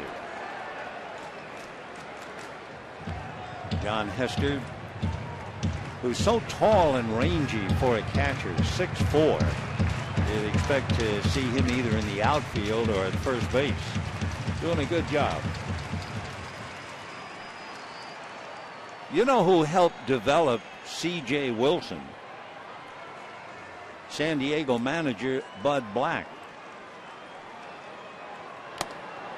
1-2. Wilson, a teenager, was able to meet Bud Black because Wilson's aunt kept telling Black, "You've got to see my nephew. He can really throw." And Black said, "Yeah, well, all right, ma'am, I'll take a look." Soft line drive, dropped for 1, thrown to first. Double play, but they're going to call it back. I think intentionally grounding. The Angels are going to be called back. Absolutely. The second base umpire, Sam Holbrook, called it immediately. Now Scioscia's going to come out and argue, and we have a little rhubarb. Ibar caught it and intentionally dropped it right there. So you can see the out, meaning what you're doing going to the bag doesn't count. And we have an argument. The plate umpire, Rob Drake, is out there. The second base umpire, Sam Holbrook. And of course the crew chief is the first base umpire, Joe West. Take another look. He's got it, and then he just purposely dropped it, stepped on the bag, throws to first. Pujols thought it was a double play. And they're talking about intentionally dropping the ball. The whole idea of this game, just like the balk rule, is not to take advantage of the runner. So Ibar was thinking, but he's not going to get away with it. The Angels will have to go back to their positions. Joe West is still explaining to Ibar, you just can't do it. So Ethier winds up lining out to short if you're keeping score. Rivera holds at first. Scioscia's a little annoyed. Alfredo Griffin nodding yes. And here's Hairston. Grounded out and walked 0 for 1.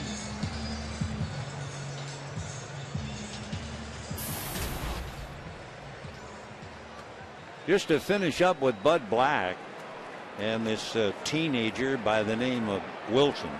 Black took him out in the driveway and they played catch. Ball 1. Nice save again by Hester. And Bud Black said, after the first couple of throws, I said to myself, oh, okay, we've got something here. And that mentorship lasted for years. In fact, they seem to meet each winter to play catch and talk about pitching.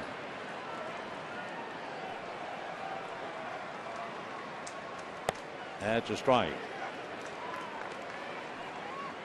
Black said that Wilson was a very nice young man. Very inquisitive about learning how to pitch. And he has that natural inquisitiveness anyway. Certainly paid off. 1 ball, 1 strike. Good curve, but it just stayed up a little. 2-1.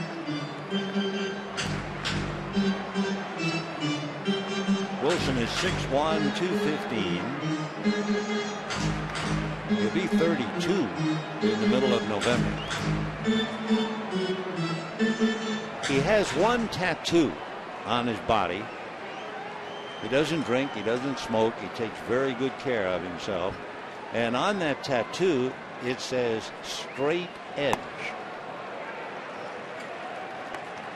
And as he said, I wanted the inscription in the spot where it would hurt the most because it means the most. So straight edge, like you and I might say today, straight arrow. C.J. Wilson. 3-1 to Hairston in a 1-1 tie. Hard ground foul outside of third down the line. The Angels going up against the National League are 5-3. Dodgers going up against the American League are 3-2.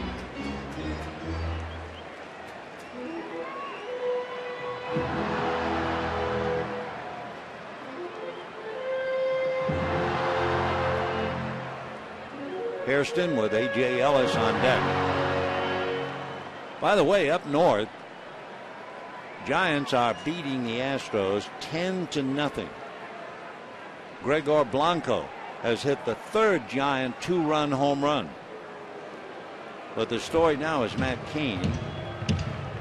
He's had a perfect 5 2/3 innings, and now we get a report. Matt Cain has pitched a perfect 6 innings, striking out 10 Astros. So we'll keep an extra eye out on that one. Runner goes 3-2, ball 4.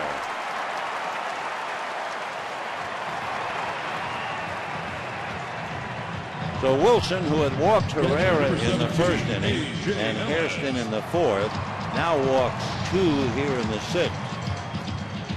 So the Dodgers have 4 hits, but they also have 4 walks. Here's Ellis, grounded to 3rd and grounded into a double play.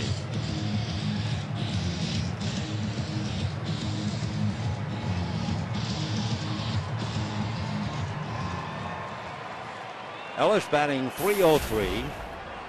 So AJ meets CJ. Ball 1.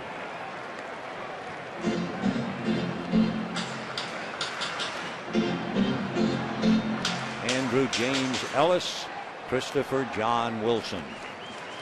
Rivera at 2nd, Hairston at 1st, 2 out, a 1-1 tie. Ball 2.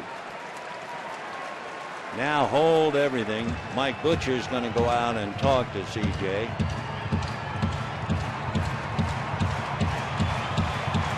Dodgers scored their run in the first inning with 1 out.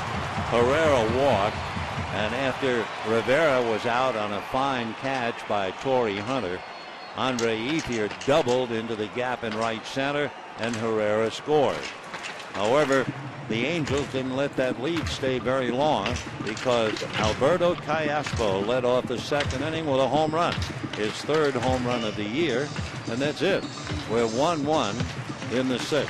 For Eovaldi, he has really worked hard. He's made 98 pitches. He's retired the side in order only once. Dodgers have been retired in order only once.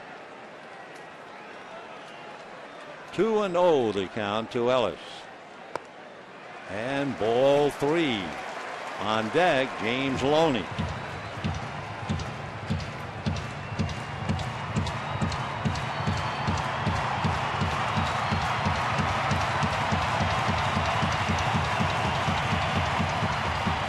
Wilson trying to clean off the spikes, get a little more traction.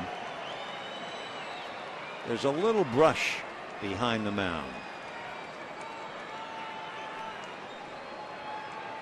There you can see it. And ball 4. All of a sudden, CJ has walked the house. And James Loney, who had a 9-pitch at bat and single to left field in the second inning, fly to center in the 4th. And of course, for Mike Scioscia and the Angels, they've got to still be muttering over Ibar's attempt to confuse the runners by dropping the soft line drive by Ethier. If the Angels win that argument, they'd be out of the inning. So the bases are loaded. Still 2 out. James Loney has 2 grand slams in his career. Hit one last year in Colorado. He's got Rivera, Hairston, and Ellis all out on the line. Ball 1. For CJ, he's struggling getting the ball down. Most of the time when you see a pitcher begin to lose the strike zone and he's starting to get tired, then you see him elevate his pitches. And I'm not sure whether Wilson is tired or not, but they're going to back him up with Hasanori Takahashi down in the bullpen, because Wilson has just not been able to get the ball down. So he's walked Rivera, Hairston, and Ellis with 2 out. 1-0 to James, hitting .258, trying to break a 1-1 tie here.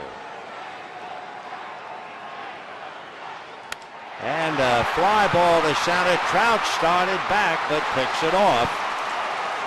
So the Dodgers leave the bases loaded. Wilson is off the hook, and at the end of 6, a 1-1 tie.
He is no longer in the game.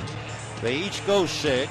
Evaldi allowing more hits, more walks given up by C.J. Wilson, and the same number of pitches, 98.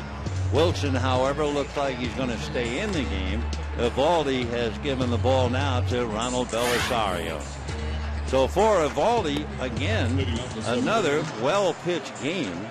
Remember, even though he was 0-2, his earned run average was 1.9. In Evaldi's brief games against Milwaukee, he went 7 innings and allowed 2 runs. Against Colorado, he allowed 2 runs. Against Seattle, no earned runs. And tonight, 1. So Belisario with a brilliant ERA of 1 and facing C.J. Wilson, who has twice grounded the ball to Hairston. Ball 1. 1 run, 7 hits for the Angels. 1 run, 4 hits for the Dodgers.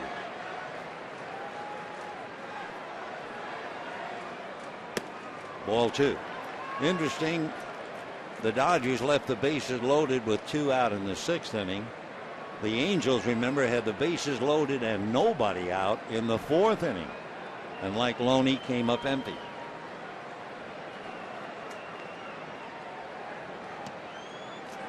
Three and 0.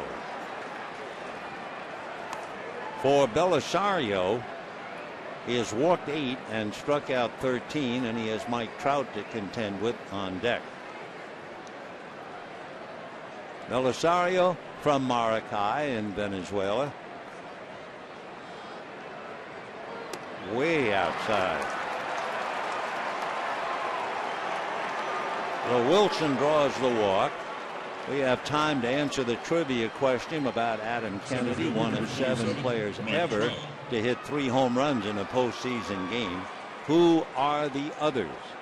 Not a bad crowd. Babe Ruth, George Brett, Bob Robertson, Reggie Jackson, Adrian Beltre, and Albert Pujols. So Wilson putting on the windbreaker. It was 68 degrees when the evening started. He's a little wet, having pitched a tough 6 innings, so he'll bundle up.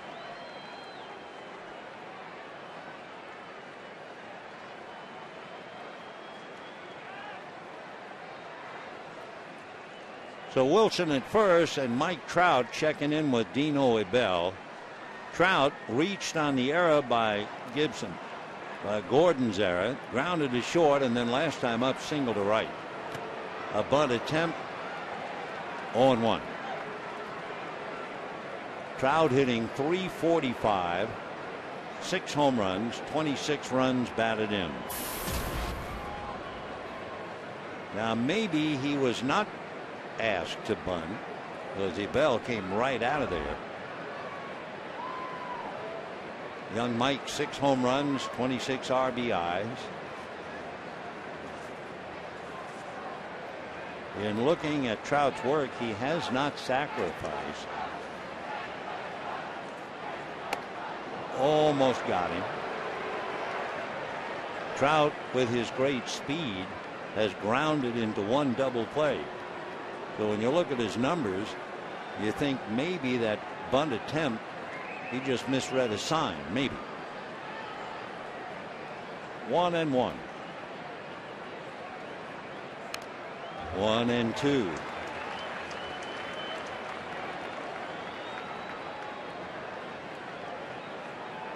Mike Trout.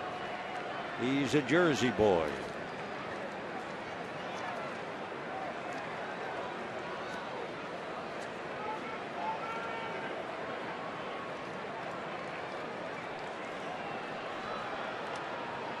One and 2.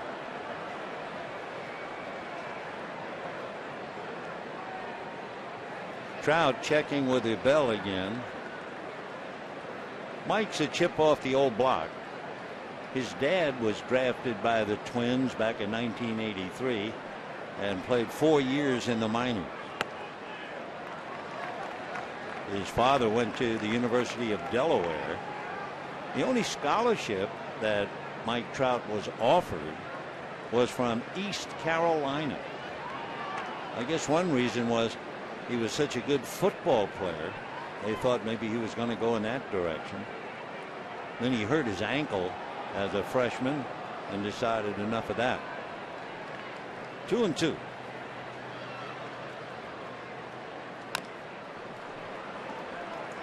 Still 2 balls and 2 strikes.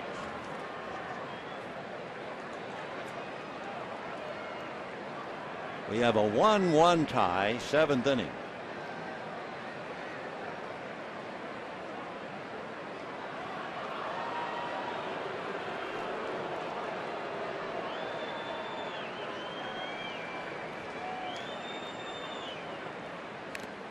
Down, he foul tips it, so he's still alive. Trout 1 for 3 tonight, struck out his last 2 at-bats last night, and he struck out his first at-bat in the series. Waiting on deck, Torrey Hunter.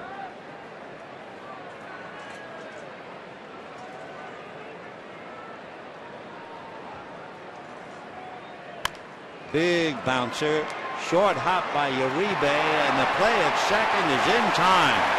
Oh, what a good play by Jerry Hairston to hold on to the ball. It was a terrific start of the play by Uribe, and now Mike Scioscia will come out for the second time and argue.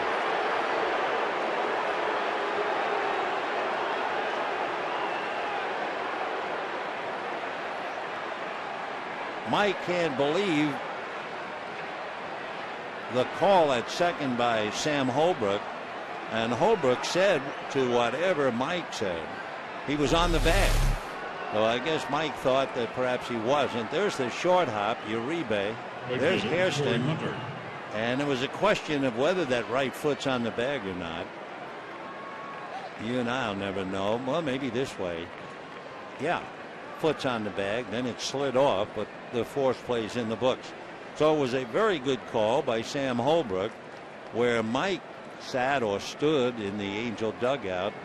You can understand him going out to argue, but it was a fine combination play from Uribe and Hairston, and a good call by the umpire.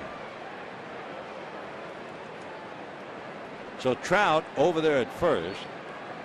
That was a 5-4 force, and here's Torrey Hunter.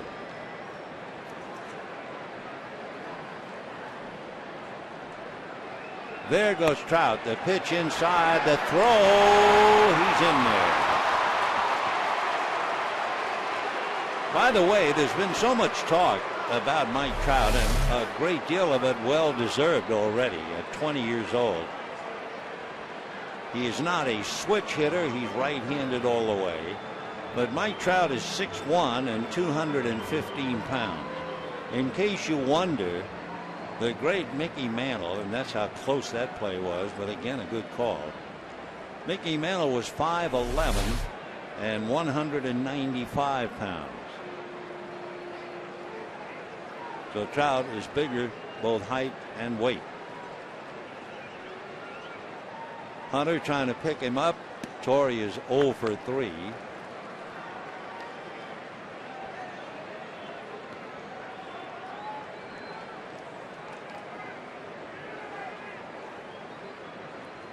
Trout has 3 stolen bases in the series, and Uribe had to be on his toes because Trout stole third in the first game. On deck, Albert Pujols. When Trout stole third, it was in the 6th inning.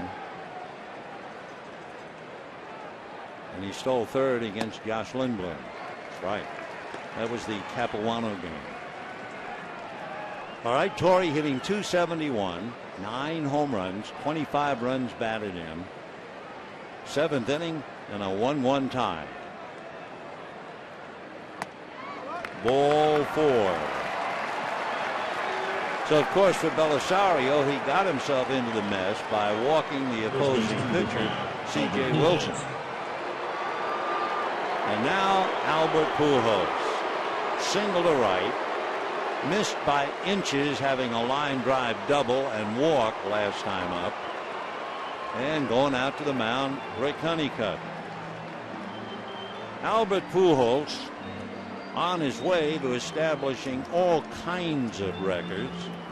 There are those who feel that he'll wind up owning the all-time RBI record, the all-time doubles record. He'll be the all-time home run king.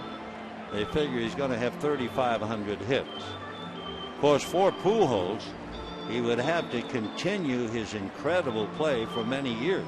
He signed for 10. He's 32 years old, and he has certainly put up incredible numbers. And the biggest thing, he makes contact all the time. As we mentioned earlier, he has never struck out 100 times. That makes you think immediately of the great DiMaggio.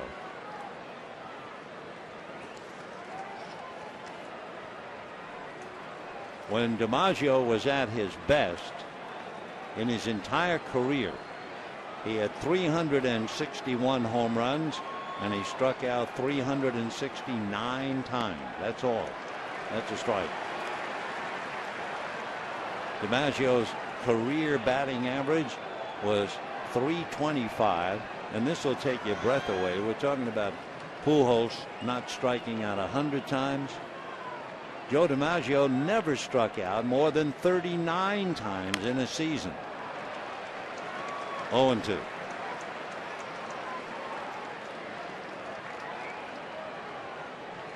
One out, two on in a 1-1 tie in the seventh inning.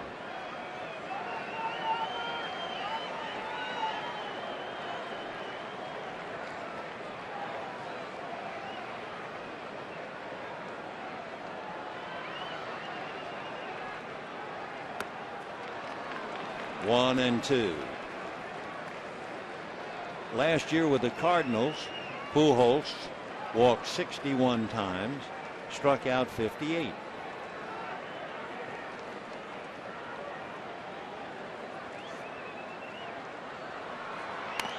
Foul ball.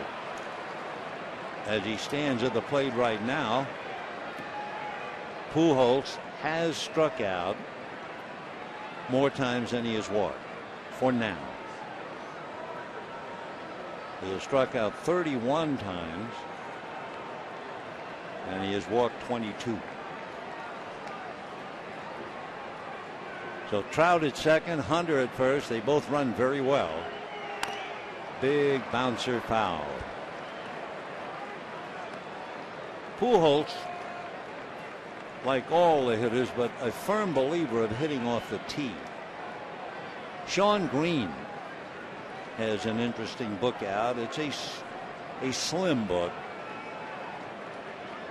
but it's about hitting off the tee and about mental stillness at the plate. Interesting aspect. Big bouncer, Uribe in the dirt to Hairston, and he gets it to Loney. Oh, Jerry Hairston has made two great plays in the inning, and he'll get a hero's welcome, and he deserves it. Wow. So Pujols hits into the double play, and we still locked in at 1.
expect to see much action on the box score, and that's what you get. The only run brought in by Herrera on that double by Andre Ethier. A couple of singles by Rivera, Loney, and Uribe, but that's about it. Dodgers have led 6 in their 6 innings, and for the Angels, with that double play, they have left another one. That would make it 8. So Andre Ethier's ribby standing up so far in a 1-1 tie. Alberto Callaspo's home run accounting for the Angel run. For the Dodgers, you'll have Uribe, then Ivan De Jesus will bat for Belisario, and Wilson's still in there.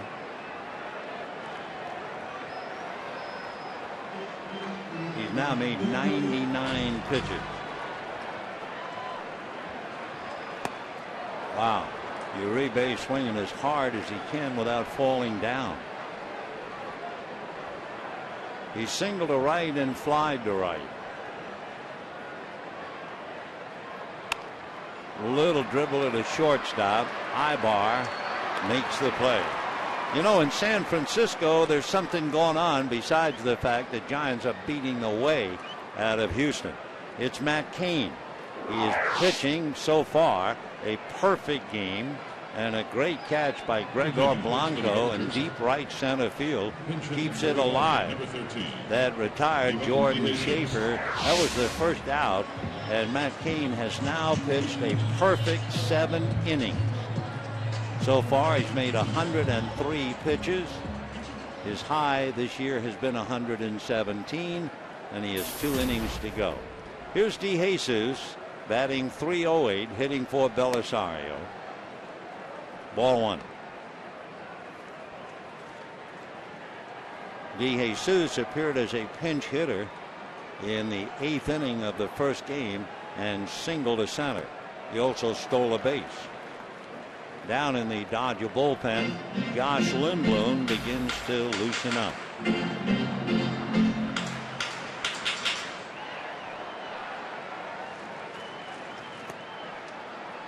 One and 2.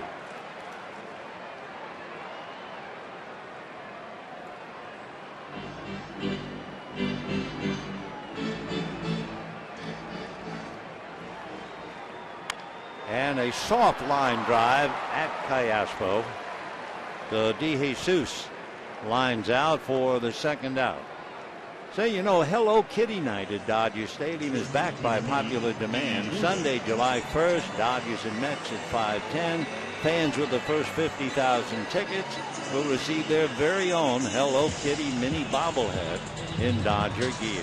For tickets, visit Dodgers.com/promotion. 2 out here in the 7th. There's D. Gordon. Struck out, hit back to the box, struck out again. 0 for 3, hitting .232.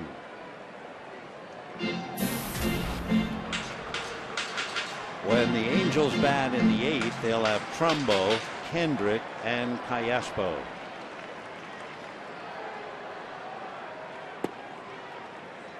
(2-0). On deck, Elian Herrera. 107 pitches have been made now by C.J. Wilson. 107.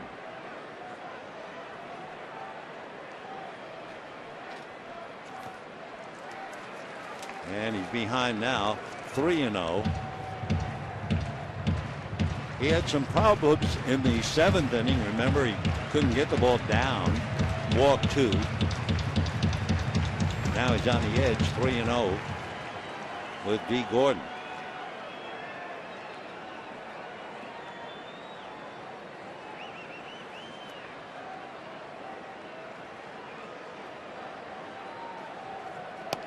In there.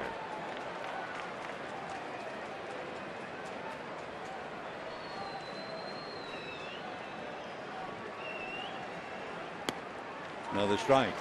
Wilson has 50 victories and 50 saves. The 6th active pitcher with those numbers. Foul ball down the line. 3-2 to Gordon. In his leadoff role, Gordon has walked 14 times, but he has struck out 48. High chopper to Kendrick. So Wilson turns in a great effort, 111 pitches through 7. And at the end of the 7, we're still locked in 1-1.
That since the top of the 2nd inning, and we now go to the 8th. Before the game, the incomparable John Suhu was directing everybody for a picture once in a lifetime with the Angels and the champion Kings and the Dodgers all together for the very first time.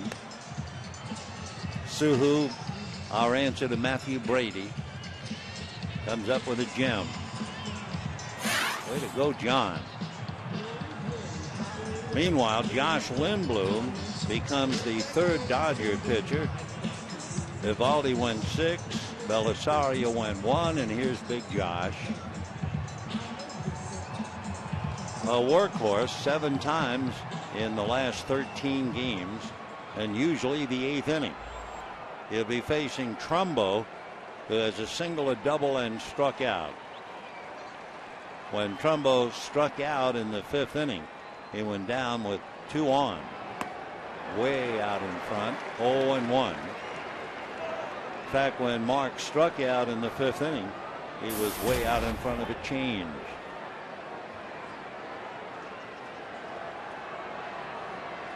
One run, 7 hits for the Angels. 1 run, 4 hits for the Dodgers.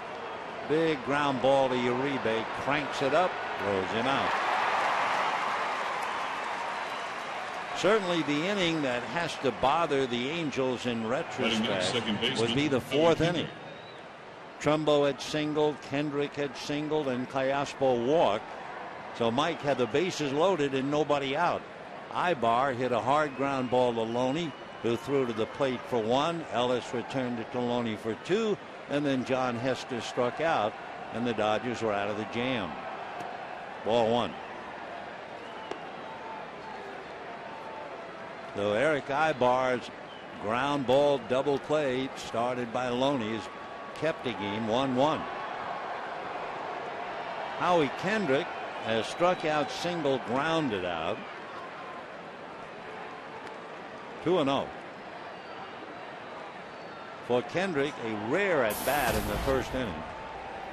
A 9-pitch at bat.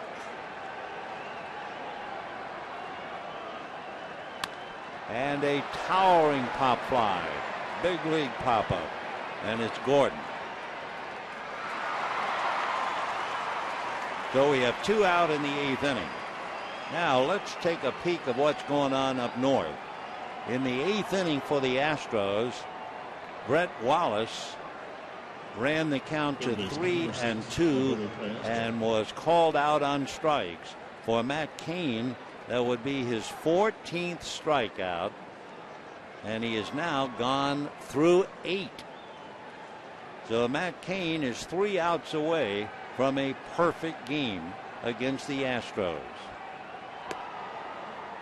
That's ball 1 to Alberto Callaspo. Homered, walked, single to right. 2 for 2.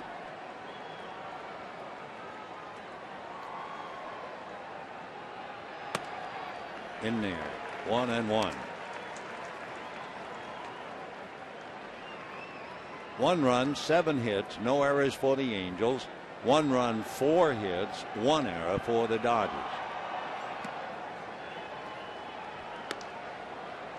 Two and 1. Following Callaspo, Eric Ibar.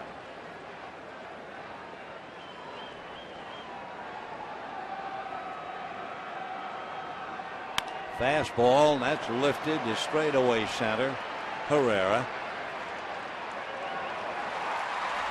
So the Angels go 1-2-3 in the top of the 8th. Nice job for Lindblom. Meanwhile, Mike Trout, C.J. Wilson talking, but Wilson's finished for the night, 1-1.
It was an open date, and then Friday night a great series with the Chicago White Sox, and what an opener. Chris Sale, look at his record. He is 8-2, an earned run average of 2, going up against Clayton Kershaw, 5-3, and an ERA of 2.6. So Kershaw and the Dodgers figure to have their hands full. The White Sox are in first place in the American League Central as of the start of tonight, a game and a half in front of Cleveland. Meanwhile, as we go to the bottom of the 8th inning, LaTroy Hawkins will make his second appearance. Hawkins pitched in the Richards first game. He made 20 pitches, worked just 1 inning. And he'll start off with Herrera. Ball 1. Oh, Herrera, the switch hitter, was 0 for 2 against the left-hand pitcher. Now he'll try his luck from the other side.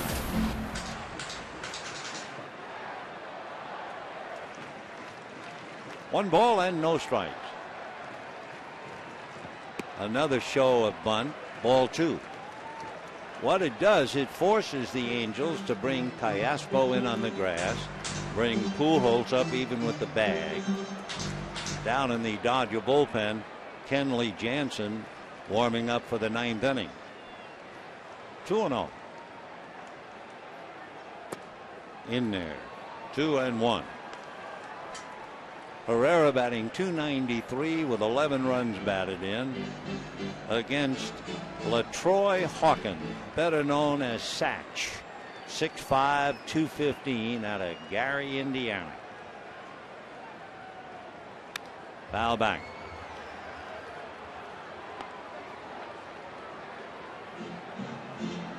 Hawkins will be 40 years old the end of December, and he's remarkable. He still has very good stuff. I mean, it's one thing to be 40 and be a knuckleballer, but Satch can still bring it. Had a big career with the Twins. They signed him originally out of high school. 3-2. But he's been with the Twins, the Cubs, the Giants, the Orioles, and the Rockies, the Yankees, the Astros, the Brewers, and the Angels. So he's been with 9 teams, and he'll be looking at Rivera in a minute. Got him. Outside corner, strike 3 called. So down goes Herrera. And Rivera coming up. By the way, you hitting the road, you can take the Dodgers with you. Subscribe to MLB.tv today. See every Dodger out-of-market game live online and on your favorite devices in HD quality. Visit Dodgers.com to order. MLB.tv, baseball everywhere. Juan Rivera lost a hit on a fine running catch by Torrey Hunter in right field.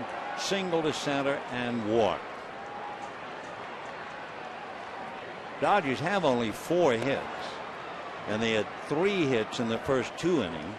Their last hit was Rivera's single in the 3rd inning.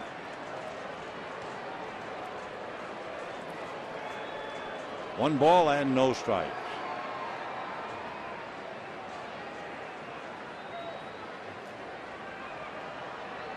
Fastball hit to center and deep. Trout, however, has a play. 2 down. The paid attendance tonight, 43,494. 43,494. By the way, we'll try and keep an eye out for that game in San Francisco. They're in the top of the 9th inning, and Matt Cain, in pursuit of a perfect game, will face the bottom 3rd of the Houston order. Matt has made 114 pitches, and he has struck out 14. He'll be facing Brian Bokasevic, Chris Snyder, and then the pitcher spot, and we'll let you know how he comes out. Matt Cain 3 outs away from a perfect game. Ethier doubled in the Dodger run, then he hit into a double play, and then he lined out to short. Andre batting .291, 55 runs batted in. Outfield deep, big gap in left center. Trout shading into right center. 2-0. So the Dodgers have not had a hit since the 3rd inning. They have the bases loaded on walks in the 6th.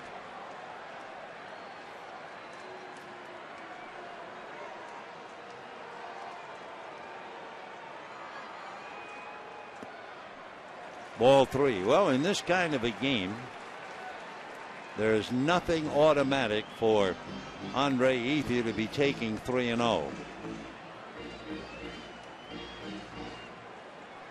Waiting on deck, Jerry Hairston.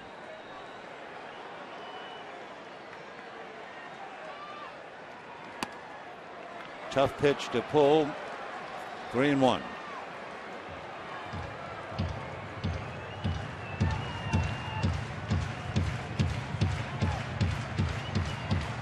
Hawkins' earned run average is less than 1. He's been that effective. And he walked him.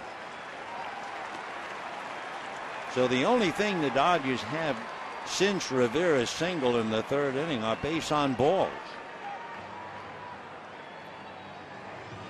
They've had 5 walks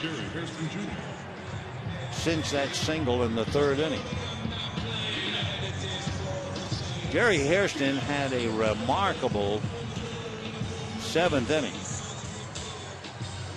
handling 2 very tough plays. The ball hit and turned into a force play by Trout, and then handling the double play on the ball hit by Pujols.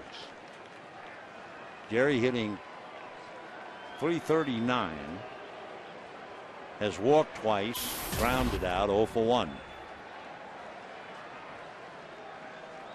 When the Angels hit in the 9th, they have Ibar, Hester, and Hawkins.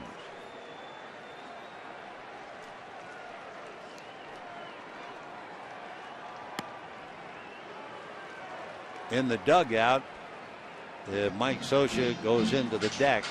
He has Kendrys Morales, Meiser is Turris, Peter Borges, and then the backup catcher, Hank Conger. All right, up north, Brian Bokasevic has just flied out to left field. Matt Cain needs 2 more outs for a perfect game. Ground ball down to Kendrick. He kicks it, but he's got plenty of time. So down go the Dodgers, still looking for a hit since the 3rd inning. And we are heading for the 9th in a 1-1 tie.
Elian Herrera, who started the game in center, will move over to left. Tony Gwynn will take over in center field. And Kenley Jansen coming in. Jansen, you remember, pitched in game 1, made 23 pitches, and in the 9th inning gave up a base hit to Pujols that scored Mike Trout, and of course that gave the Angels the win. Though he lost on Monday, he saved last night, and here he is in a 1-1 tie, trying for a win. Eric Ibar, followed by John Hester, and then we will see about a hitter for Hawkins. It is over in San Francisco, and our heartiest congratulations to Matt Cain, because here's the last out, and it's a ground ball to third, the long throw in time, and Matt Cain beats Juan Castro for the last out. Cain, a perfect game. Remarkable moment in his life and in the history books of the San Francisco Giants. He struck out, I think, like 14. Somewhere in there, I believe, is Matt Cain's wife. Remember, the Giants signed him to a multi-year contract, and boy, did that ever pay off. So Cain has done it. Slap bunt. It is a foul ball, no play. Foul bunt.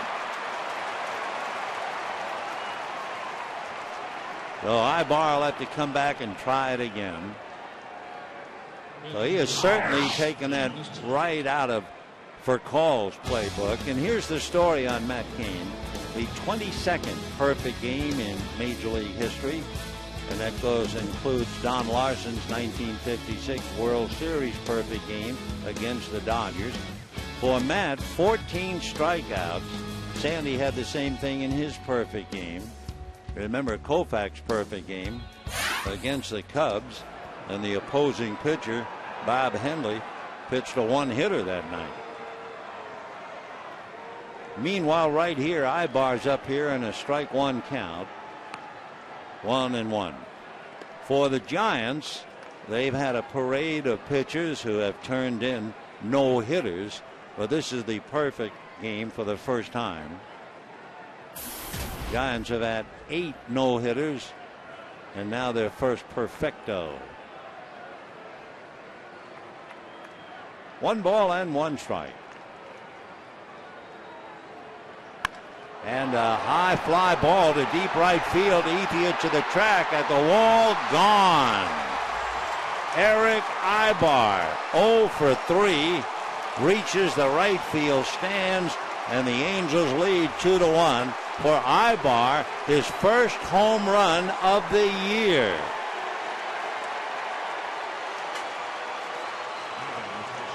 So he tried to bunt his way aboard, and it went foul. He hit 10 home runs for the Angels last year, and Albert Pujols squeezing him. So the boy from Bani in the Dominican Republic, makes it 2-1 Angels. For Kenley Jansen, that would be the 4th home run that he's allowed this year. So it comes from a rather unexpected quarter. Ibar trying to survive to go to the field defensively in the bottom of the 9th. 1 ball and no strikes. Hester struck out twice, flied to left. A.J. Ellis going out to talk to Kenley Jansen. Take another look at that home run. Ibar hit it high and deep and gone.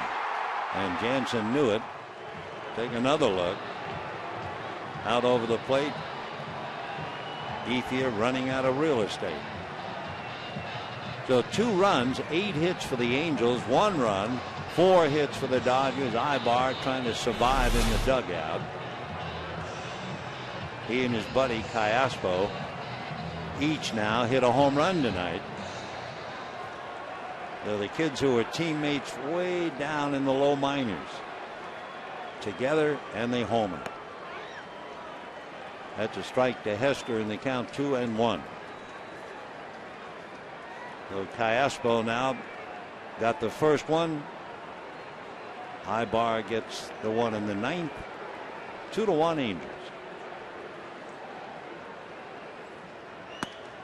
Ball 3. If you're wondering about the Dodgers in the 9th inning, they are due to send up A.J. Ellis, James Loney, and Juan Uribe. Down in the bullpen for the Angels, Ernesto Frieri. 3-1 to Hester. 3-2.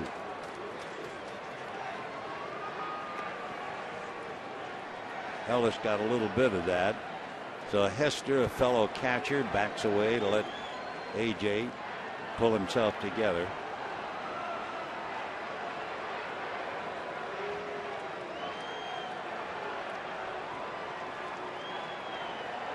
Three and 2 to John. 2-1 Angels. 9th inning. And a high fly ball to left. This one's playable. Herrera is out there. 1 away. Kendrys Morales, who started in last night's game and went 0 for 3 with a walk. Morales also appeared as a pinch hitter in game 1 and fouled out to third. The switch hitter And Morales always presenting a threat, hitting .290 from the right side, .287 left. But of his 7 home runs, 5 of the 7 hit left-handed.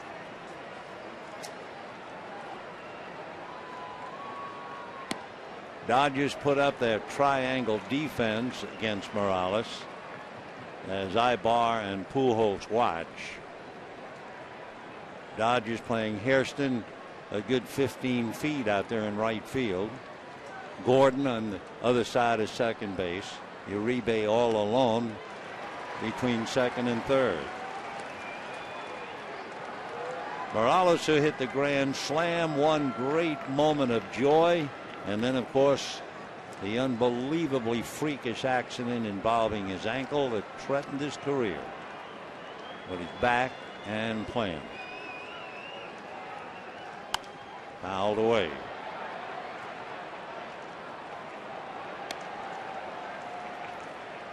Kendrys Morales.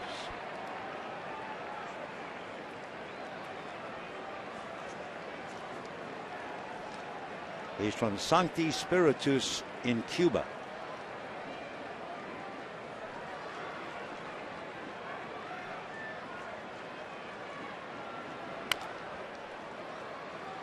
Morales 6'1", 225. He'll be 29 on the 20th. That'll be next Wednesday.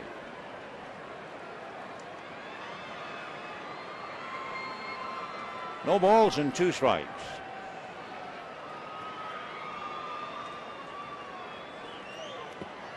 And did he foul it? Tag is out, and that'll do it. So Morales strikes out. We have 2 down, and the leadoff man Mike Trout coming up. 27, Mike Trout.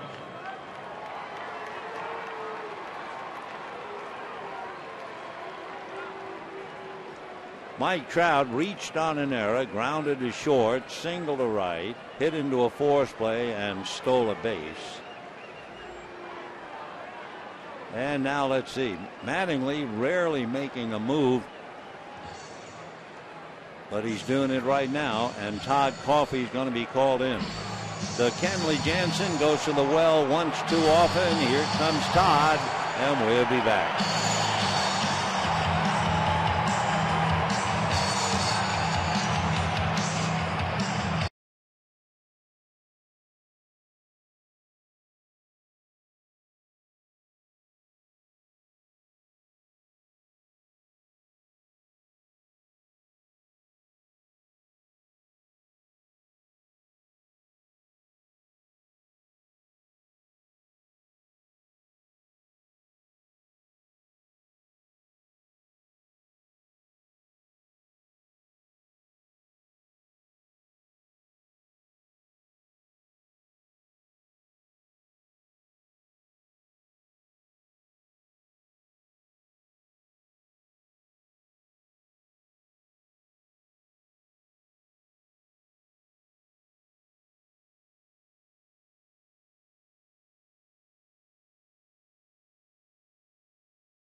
The Giants are 4 back of the Dodgers, but should the Dodgers lose, the Giants then would trail by 3.5.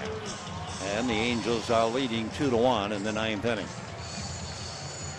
Kenley Jansen trying to close all 3 games. He made 23 pitches in game 1. But then last night he only made 10 pitches, so you figure Mattingly thought he was fresh and ready to go. He made 14 more pitches tonight, but he gives up the home run to Ibar. And now here's Trout against Coffey. 0-1.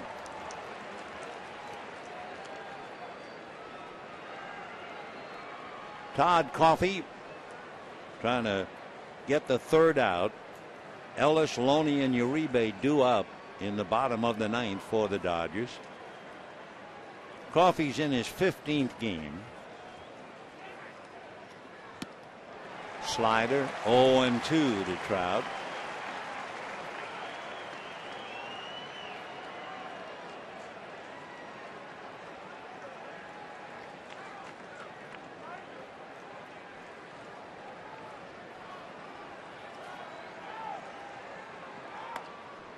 One and two.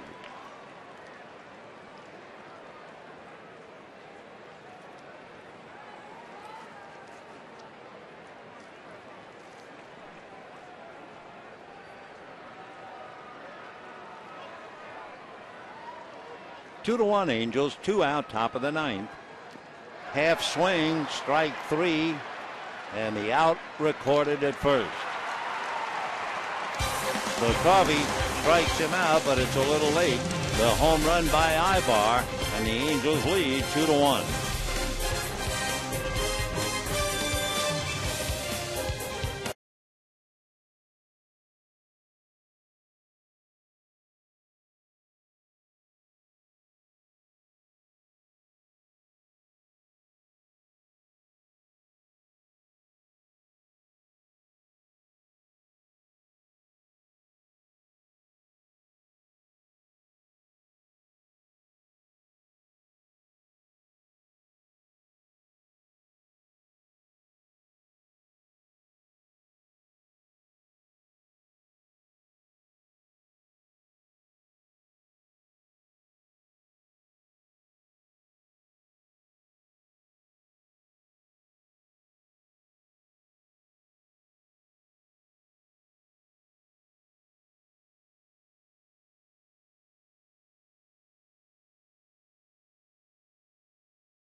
Field.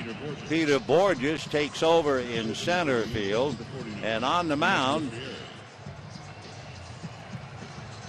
Ed Frieri, who of course the Dodgers remember very well when he was in San Diego. So Ernesto has been a valuable asset indeed to the Angel bullpen. Frieri gets swings and misses about half of his pitches thrown so far with the Angels. A couple of other notes about him. He allowed 2 hits in 50 at-bats. So that's a .040 batting average.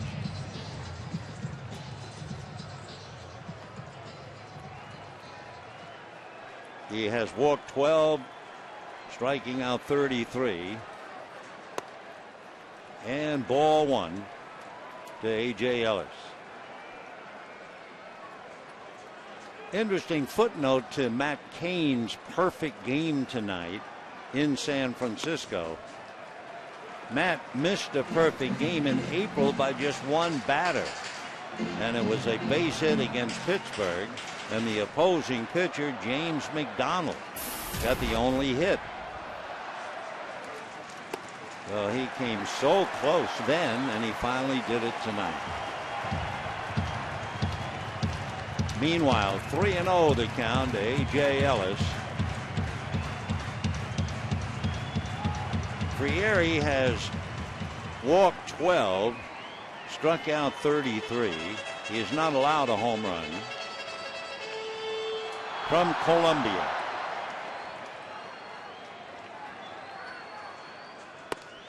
And a high strike, 3-1. For A.J. Ellis, he has walked 35 times and once tonight to make it 36. 3-1. And now he walks a second time, so the tying run is aboard here in the 9th inning. And James Loney, single to left on a 9-pitch at bat back in the 2nd inning. Fly to center in the 4th. Came up with the bases loaded and 2 out in the 6th and fly to center. Loney in the past 1 for 4 against Frieri. Loney has sacrificed only once, and the Angels figure he's not going to try a second time. On deck, Juan Uribe. Ball 1. Hester gone out. Frieri's the boy in Columbia. We've told the story before. For 4 years, he'd get up very early in the morning and spend over 2 hours cranking a machine that ground corn for his grandmother's tamale business. And as Ernesto said, she made 200 to 300 tamales every day, and doing it every day for 4 years really strengthened his right shoulder and arm. 1-1 to James, hitting .257. Frieri is 6'2", 190. He'll be 27 the middle of July.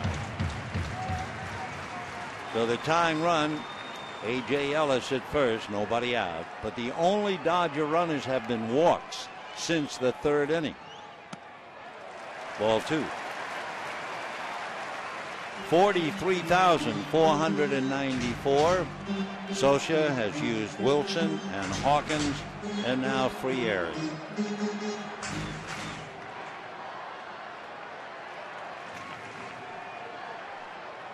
Albert Callaspo, Eric Ibar, each with a home run. Hard ground ball into right field. Ellis with Hunter deep is going to keep on going and into third easily. And the Dodgers now have the tying run 90 feet away and the winning run at first. Juan Uribe coming up. Ground ball cleanly into right. No error, even though Hunter failed to come up with the ball cleanly. Ellis was on his way to third anyway. So the Dodgers get their first hit since the 3rd inning, and it sets up a possible win. Uribe single to right, flied to right, and grounded out.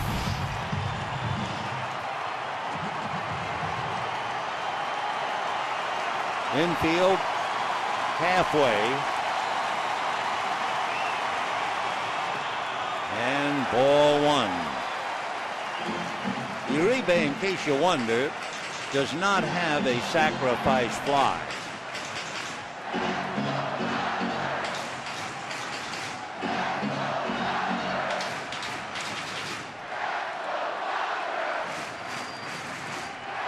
One ball and no strikes.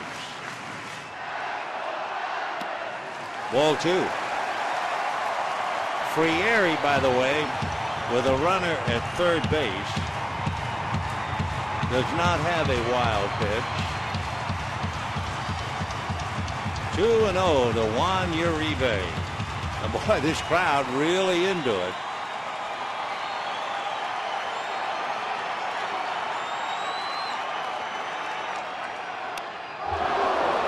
Two and one. Dodgers scored way back in the 1st inning. Herrera walked and Ethier doubled him in. The Angels had Callaspo homer in the 2nd inning to tie it up 1-1.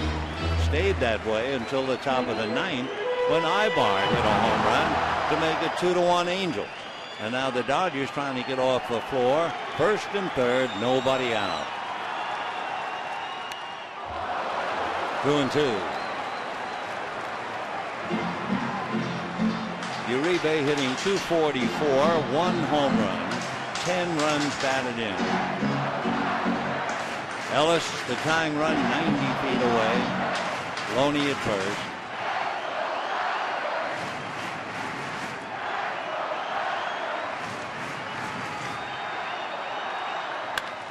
Ground ball is short. They go to the plate, and they have Ellis in a rundown. In a moment, there will be 2 men at third, and down to second goes Uribe. And retired in the rundown is Ellis. Well, there are Dodgers at second and third, but they have given up 1 precious out. It was good enough for Ellis to keep it alive by coming in, drawing the throw, and then that allowed Loney to get all the way from first to third. And it also allowed Uribe to get to second. So the fielder's choice. Dodgers at first and third, now second and third, 1 out, and Tony Gwynn the batter. Remember, Gwynn just got into the game when they moved Herrera and took Rivera out.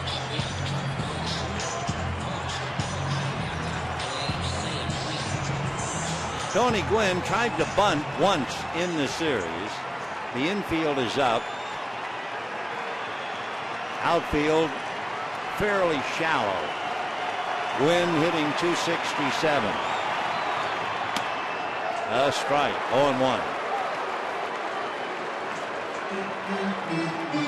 Tony has 17 runs batted in.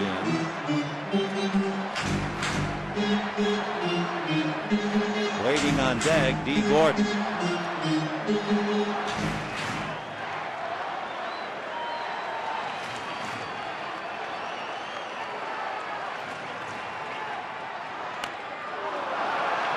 On his foot, 0-2.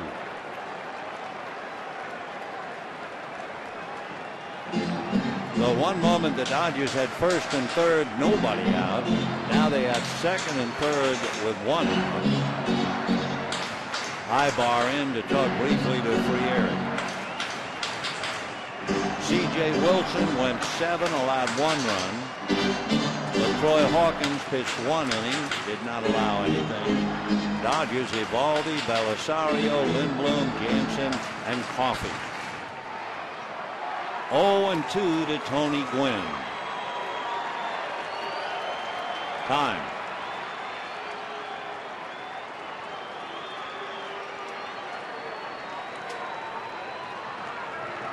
Loney down the line from third, Uribe from second. Ball 1.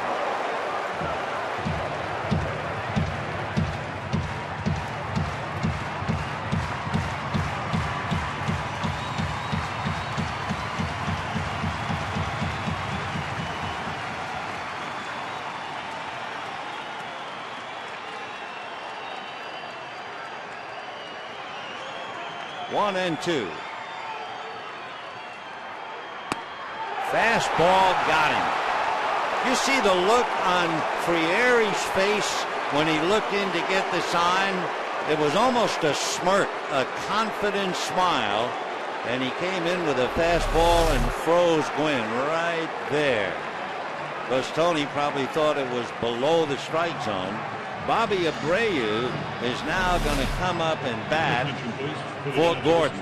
Attention for Gordon, number 23, Bobby Abreu. So Abreu, the ex-Angel. So you look at the opportunities tonight. The Angels had the bases loaded and nobody out in the 4th inning and couldn't score. Dodgers had the bases loaded, 2 out in the 6th and failed to score. The Dodgers had first and third and nobody out, and they are struggling now 2 outs later. And all Matt Kemp can do is watch alongside of Mark Ellis and AJ and Andre and the rest. So it'll be up to Bobby Abreu to try and come back and hurt his old club.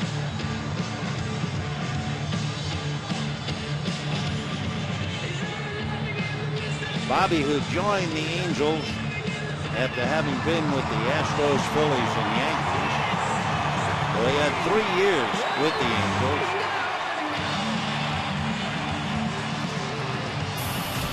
"38 years old and even 6, 215 pounds. Neither team has done a thing with runners in scoring position. Mike's club hit 129 and the Dodgers 154. So D. Gordon now is a spectator, and here's Abreu. Tying run at third, winning run at second, but 2 out. The infield is back. The outfield is fanned out straight away and reasonably deep. A strike.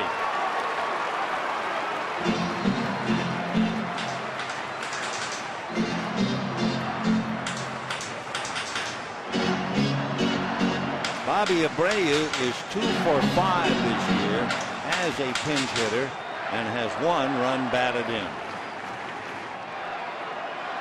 So Jansen and the rest of the club sweating it out. 1 ball and 1 strike. On deck, Julian Herrera. Abreu is the second Dodger pinch hitter. De Jesus lined out in the 7th inning. 1-1.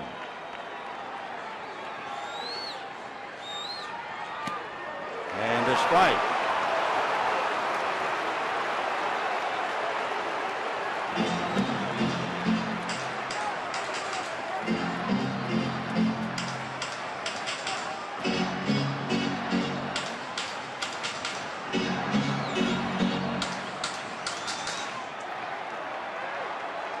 One and 2 to Bobby Abreu. 2-1 Angels, 2 out, bottom of the 9th.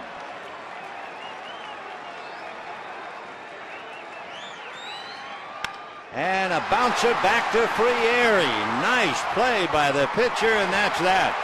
That could just as easily have gone up the middle for a game-winning base hit. So Callaspo and Ibar, rather strange areas to come up with home runs, and they beat the Dodgers 2-1. Couple that with the fact that the Giants won and the Dodger lead has been cut to 3.5. The Angels wind up winning 2 of the 3, and they'll go after each other again on the weekend of the 22nd in Anaheim. 2 runs, 8 hits, no errors for the Angels. 1 run, 5 hits, and 1 error for the Dodgers. The winning pitcher would be C.J. Wilson. In fact, check me, because the winning run came in the 9th inning, so Hawkins gets the win, and the loser would be Kenley Jansen. That'll do it for now. We'll see you Friday night. Until then, a very pleasant good evening.